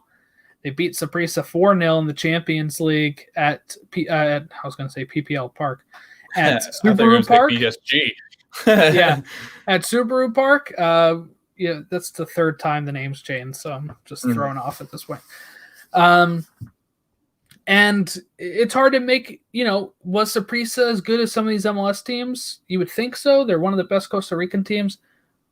It's hard to translate that kind of stuff. We talked about it on Stoppage Time when you're like, how good is the EPL? They got like all these teams in the Champions League, but you're like, but how does it translate to some of these other, like, if Chelsea beat Porto, is that the same as beating Wolves? Like, it's hard to like kind of figure this out sometimes. And that's why going into it, the Union looked really great last night. They looked awesome, and I feel great about the state of the team. But there's still those question marks of, we spent all that money, we got all that money on Aronson and McKenzie. Didn't put a lot back into it, though. I think some people are forgetting that we did sign Stuart Finley and Flock. Yes. Right. So yes. I mean, let's not forget about that. That Flock looks pretty good, I think, from the 2 games I've seen him. Finley came in a little bit in the second half when we had the game in hand, so didn't get to see too much from him. But I think this team does have depth. I think Finley was a good depth signing. I think Flock has been pretty good. I think we have the youth players, Fontana. I saw people asking yesterday and on Twitter today, why wasn't Paxton playing? The kid's 17. Yeah. The kid's 17. Let's not rush him. We didn't rush Brendan. Let's not rush Paxton. He'll come in when he needs to come in. So I think the Union's okay. I do feel better about them since watching them in the Champions League, even though I said I don't want that to affect my predictions here. I didn't. I already did this before we faced them, but I have them fourth. You have them third. I think fourth is great. That's right in that spot of the home game, and you can't ask for much more than that. You know, this is a full season. I can't be like, you got to win Supporter Shield again. I can't even say you got to win MLS Cup.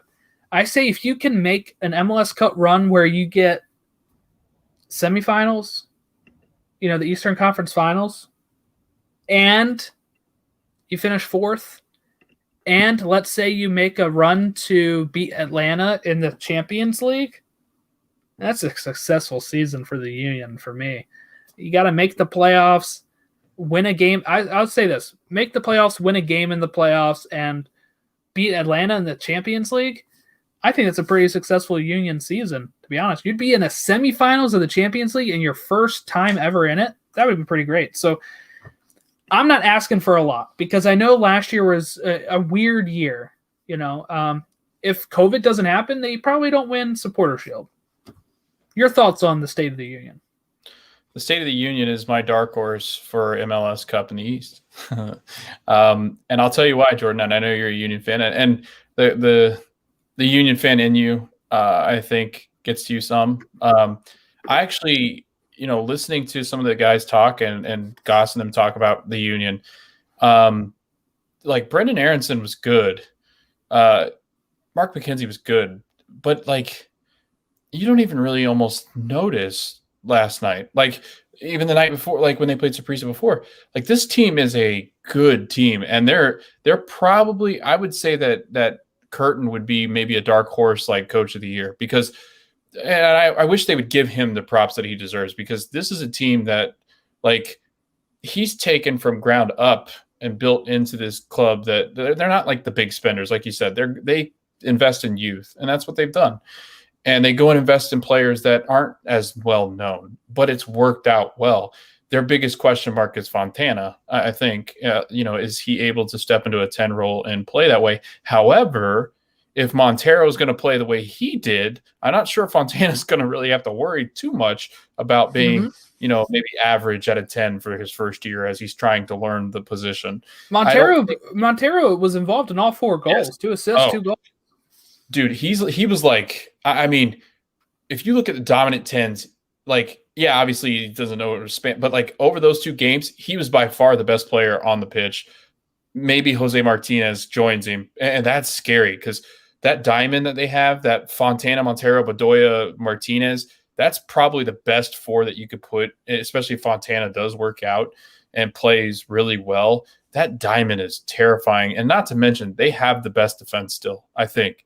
Honestly, I think they've got Bozio is simply amazing in attack, and he defends really well. He's very physical. He's very chippy. I love that. Glesnes played extremely well. Flock played, I mean, unbelievable. And Flock can kind of drop into those wingback spots really well, too. And in the defensive mid area, Elliott was fantastic. Kai Wagner has probably been the most impressive one of the bunch because I just love his grittiness.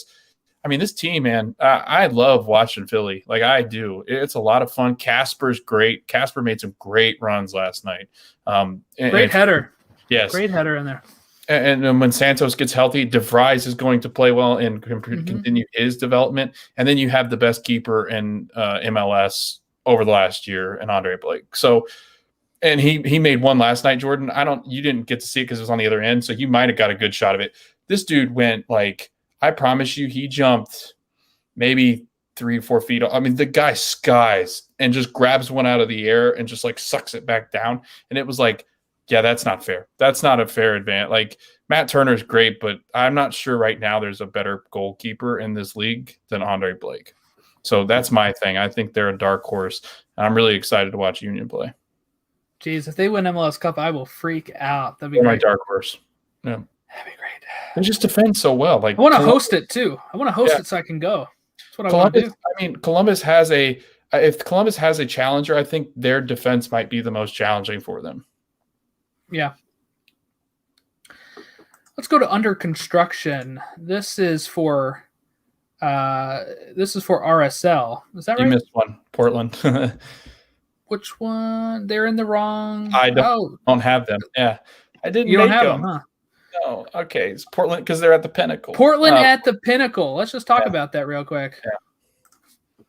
Yeah, bad producing on my end. But yesterday, or what was it? Tuesday. They played Tuesday, right? No, they played before Union.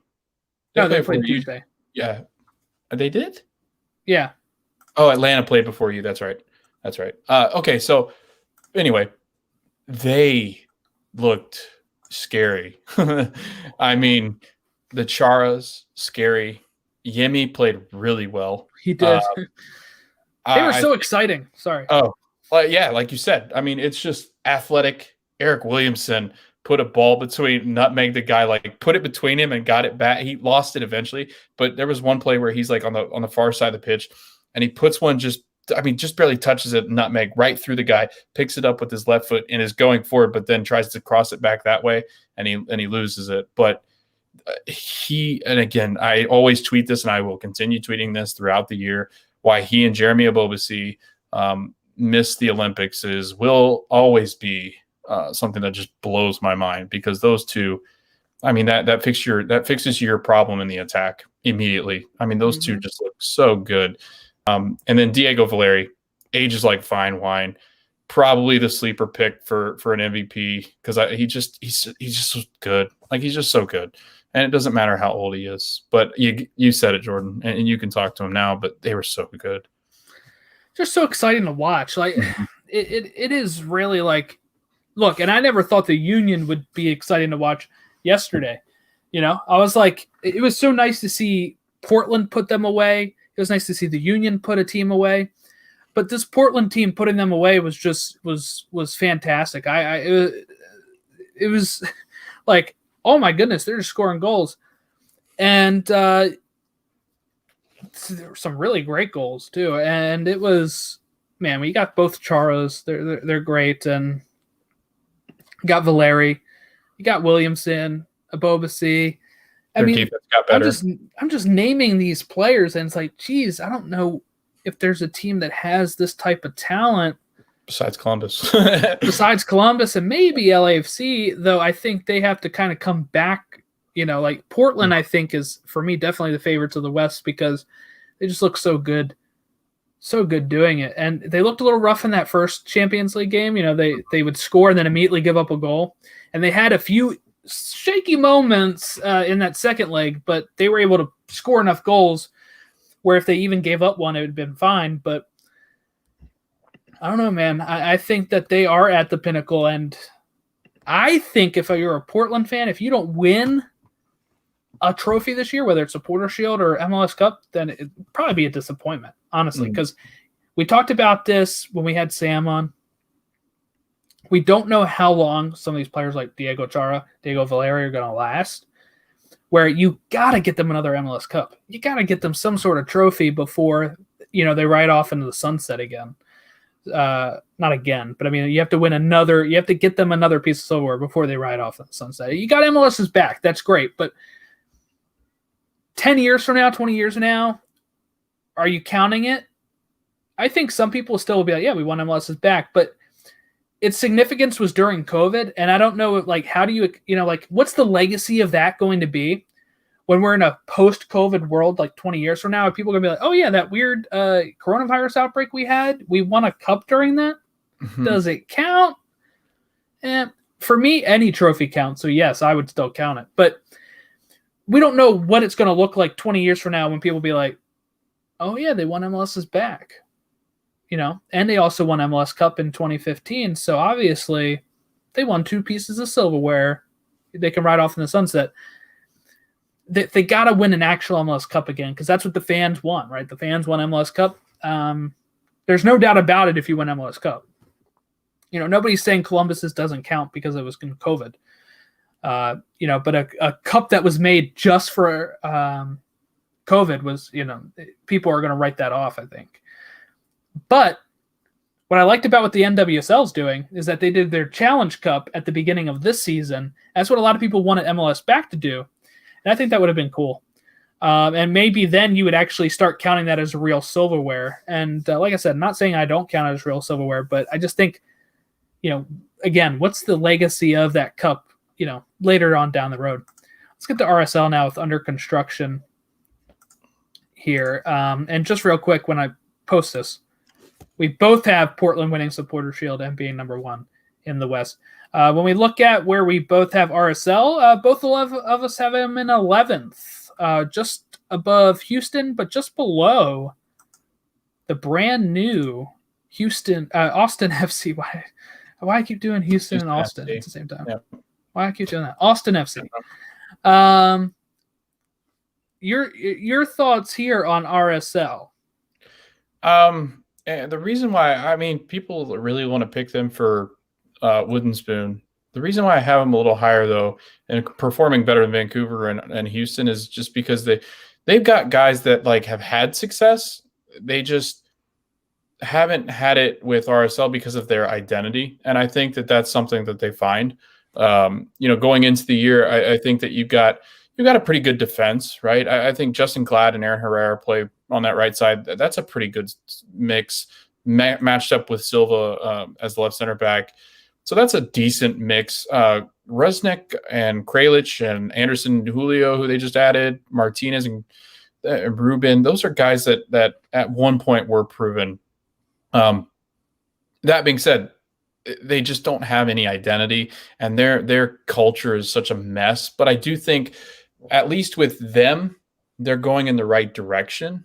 Whereas I think sometimes these teams tend to be treading backwards or kind of just treading water in place. I think at least RSL is trying to set themselves up for at least getting ready to move forward. This is the year that I think will be their worst year.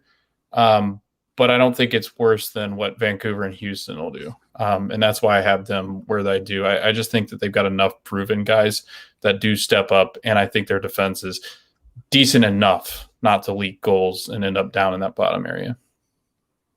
All right. I don't have much to add here, so I'm going to move on. Gotcha. Because we're running really long. So that's fine. We got looking for the epicenter. This is obviously an earthquakes headline here. We're looking for the epicenter of the attack, right? Does Wando keep scoring? Is he still going to be, Wando this season? They brought in Chofis, right? They have Jackson Yule, Christian Espinoza. But can they defend? That was, they were exciting to watch last year because they gave up so many goals and they would also score a lot of goals. They would beat LAFC 4-1 and then lose to Galaxy 3-0. And you're like, I don't understand what's going on here. And do you think they've done enough to improve? Yeah, I think they have. I think it's how do you say his Abicasis? I don't know how you say his last name. They add different pieces in. I think Marcinkowski steps into a nice role there. Alanis, God, they got the worst names.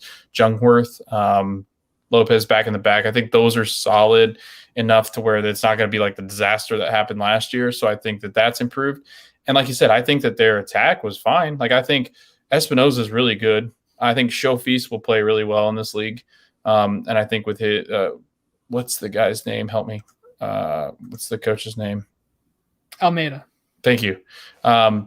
It's his pickings, right? So I think that helps a little bit. Jackson Yule is probably the best player in U23, maybe besides Hassani Dotson, right? So he played pretty well. Judson's going to just be solid the whole time. They add Eric Remedi, so that's going to help defensively too. And then Rios and Wando, and who knows how many matches Mondo plays. But I don't think this team is as bad as they were last year, at least defensively, so that should help them. We both have them 9th. So, yeah, it's going to be a lot of fun to watch them. We're going to do their opening game. You can catch us live streaming, talking like we are now. If you're listening to this on Friday or if you're watching us now on Thursday, we'll be doing live. It's at 8 o'clock. Kickoff is actually at 8:08. It's on ESPN Plus. So if you're watching the game on ESPN Plus and you want to open us on another tab or put us on a phone or TV while you're watching one on your phone, whatever you're doing, we'll be on Facebook, YouTube, and Twitch. We'll post a link on Twitter as well, like we did today. And you can hang out with us, chat with us, talk to us about the game as we kick off the 2021 MLS season. Just want to plug that before we move on to Restless in Seattle. Great movie reference. Never seen it though. Sleepless in Seattle. But let's go ahead and take a look. We both have Seattle close to each other. You have them in 4th, making that home game. I have them in 5th. They're down Jordan Morris. He was going to be gone probably anyway to Swansea, probably full time, I'd assume. But if it had panned out right, but he is injured. He's going to be out a while. You just mentioned Lodero's injured to start off the season. It sounds like they did bring in Freddie Montero. We're close to a dynasty. If they had won like one more MLS Cup, they would have had 3 in like 5 years. That would have been pretty great. Where does Seattle go from here, and what do you think here in this headline? Down. And the restless comes from going down. Like you said, this team is as close to a dynasty in American soccer as we have, and currently, the Galaxy right, and like the early, right. and But DC in the early 90s. But I guess you could say maybe it's an end of an era where the Sounders are going to absolutely just pummel people, and a lot of it has to do with Jordan Morris. Like, that is a huge loss. And I'm not sure that Kellen Rowe can replace that guys that they're bringing in, like a roll down, can go in and fill up in that spot and replace him. Like, there's just not spots that can, the wings aren't going to replace him. Duranda or whatever his name is not going to replace him. So I just, in the creative attack, it's going to be lacking, I think, some. There was talk that Schmetzer was going to play a front 2. Like, he's pretty set on playing a front 2, which I think Jordan and you were talking about this. I think it's Rui Diaz, and I actually think Freddie Montero jumps over Bruin and plays in that spot, because I do think Bruin is more of that ideal off the bench kind of guy. So I think that maybe Freddie gets some good run, and maybe Freddie can kind of spark up a career, since his is kind of fading. But I think that, like, they're still a decent team. And it's a very crowded West. They've got Nicholas Lodero, yet he's hurt and has some kind of injuries. So, I think that's a big issue. And I'm not sure that the defense is as good as it needs to be. It's solid, but it's not dominant. So again, I think there's going to be some regression here, and a lot of it's to do with Jordan Morris. All right, let's move on to Peter's Palace. This is Sporting Kansas City here. Beasler's gone. Right. We have Gabby Kinda and Polito, who should be, doing well this season. But we are a little different on our approach. You have them 5th. I have them 4th. I think that they'll be pretty good. Peter Vermees does not usually have a team struggle for long. So the fact that they struggled in like 2019 and have rebounded in a short 2020 and are back at it this year, I think that they'll be fine. What's your thoughts here on Sporting Kansas City? Yeah, I think Polito, it all depends on his shoulders. If he is as dominant and healthy, then this team could be even, higher than I have them. Obviously, I think where you have them is a good spot. I don't think they're above a Minnesota or, obviously LAFC and Timbers, but this is that team that I think that people slept on last year because they said they had an easy schedule, but I still think they're a pretty solid team. The one that I really am interested in watching is what happens to Buzio.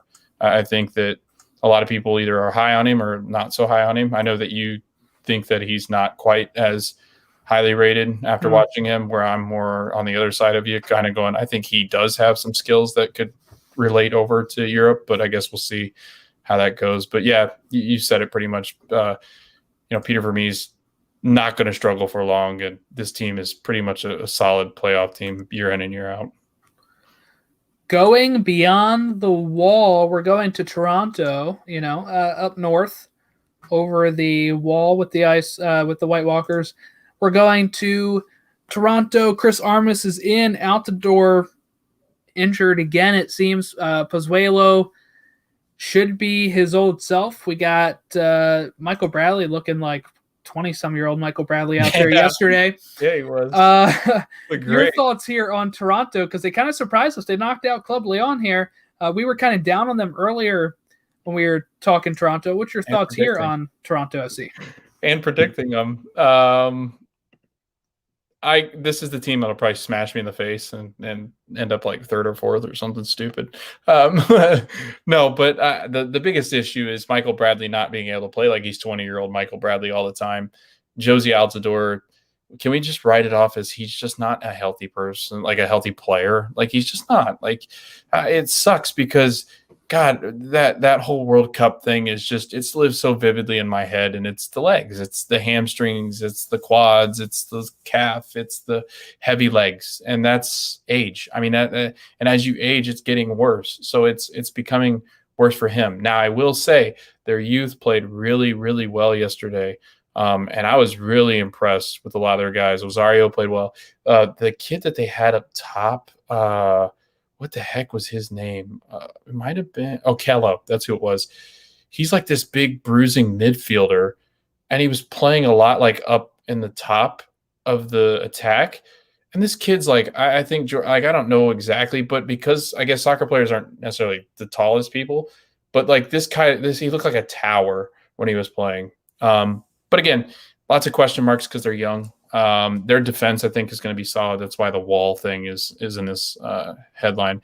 That they've got a really good defense, just pretty darn solid all the time. And Mavinga kind of anchors that. So, yeah, that's really all I got to say about Toronto. Toronto might surprise some people with how good they are. And Chris Armas might not be as bad. That was a hell of a performance they put on against Lyon.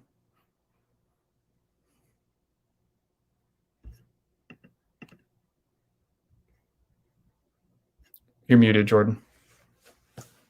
Yeah, I have them 6. You have them 7, so they are making the playoffs. Not as high as they'd want to be, but no time for spooning.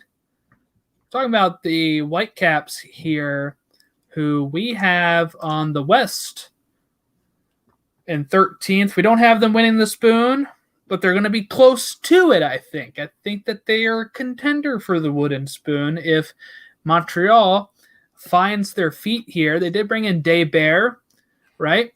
They need to find an identity. They lose Freddie Montero. Where are they going from here, Logan? So they added a couple. I mean, we did this one first. Second. Second. And so they've added some places like Chow Alexander. They added, I think, Tiber was maybe added. Maybe not. Casado had already been there. Adnan is in the left back spot, and he's good. Gasper, the right back, I think they added him. But they do. They added some nice pieces, but it all goes to identity, and that's my big struggle with them. I'm not sure that they're going to be able to find, like, Cavallini's good, but I just don't know if there's enough to create for him. And especially because they flirted with Dahomey up top and moving him around, and maybe trying to find Theo Bear any kind of spots in the lineup. But it's just a team that you kind of look around and go, okay, where are we going? What direction are we going in? And that's not usually worked out very well for Vancouver. Yeah. When you said what direction they're going in, I pointed down. We have them at 13th place here in the West. That wraps up our long-winded preview. I do want to highlight some things here as well. While we were talking and going on, Aiden Morris actually hyperextended his knee in this CCL match. So Columbus down another player. Could be a rough start for Columbus this season. Like I said, we're going to be doing Houston, San Jose live stream. That's on MLS on ESPN Plus. That's at 8:08 kickoff exactly. The next game is Seattle versus Minnesota, who our friends at the Final Third will be going live on. So we implore you to watch them right after you watch us, because I think I'm going to do that. That kickoff is at 9:55. So it says 9:30. But the game is actually going to kick off at 9:55. The new MLS website actually was nice enough to tell us when it's kicking off. Other games this weekend, Saturday, you got Montreal versus Toronto at 2 o'clock. That's on ESPN Plus. You have Orlando versus Atlanta, which will be where Logan is. And you have Unimas, TUDN, And if you want to stream it, it's on Twitter in English. The other ones are in Spanish. That's at 3 o'clock on Saturday. 6 o'clock on Saturday, LAFC versus Austin. Austin kicks off their season. That's going to be on Fox, the big Fox. Then on Saturday at 8 p.m., you got DC versus New York City FC. That's on ESPN+. Also at 8 o'clock is Dallas and Colorado on ESPN+. Also at 8 o'clock is Red Bull Kansas City on ESPN+. And then on Saturday at 8:30 is Chicago versus New England on ESPN+, along with Nashville and Cincinnati on, you guessed it, ESPN+, on Saturday at 8:30. Then on Sunday, we have 3 p.m., Miami versus LA Galaxy. That's on ABC. And David Beckham just put out a Instagram post saying, I've waited 10 years for this amazing moment to watch the team I own play against the team that brought me to the USA. Can't wait to welcome the Galaxy to our beautiful Inter Miami home on Sunday, temporary home. You get that's at 3 o'clock on ABC. Then you also get on Sunday Columbus, the MLS Cup winners, versus Supporter Shield winners, Philadelphia Union at 5:30 on FS1. So that should be fun. Then to round out the weekend, Vancouver facing off against Portland in a Cascadia Cup matchup at 10 p.m. on MLS Live on ESPN+. So that is my weekend. And we'll probably record on Tuesday, release it probably Wednesday, and look ahead to the next week. We'll do our first match of the week preview. We might be able to get a guest on to talk about Austin FC's first game ever. So it's going to be a fun season. Thank you, everybody, for your support. Like I said last time at the end of our interviews. Logan, any parting thoughts here as we wrap it up? I am just so excited for the MLS season 2021. I think this is one of the more competitive years to come. And I think that, it'll be awesome kind of watching on as a first-year follower, and I can't wait to go to my first MLS game. And season ticket holder. Yeah, I'm pumped, and I can't wait to see some of these Eastern teams that we've been talking about. So looking forward to it, and I just want to thank everybody that's come on for our season previews. I can't wait to do it again next year, and I'm sure it won't take nearly as long to get those notes ready because we'll be watching all year, and we really look forward to hanging out with you guys the rest of the season. You can follow us on Twitter at Stateside Show, Instagram at Stateside Show, or Facebook.com/Stateside Show, or email us statesideshow@gmail.com. You can always watch these replays of our live shows on YouTube. That's youtube.com/ it's on the link tree. So go ahead. Somebody just liked us on Facebook. And we will, Rich did. Hey, Rich, we're wrapping up. We will catch you all tomorrow, hopefully, for the Houston San Jose game. If not, we'll break it all down next week where we talk all that happened on the weekend. So thank you, everybody, and enjoy opening weekend of MLS 2021.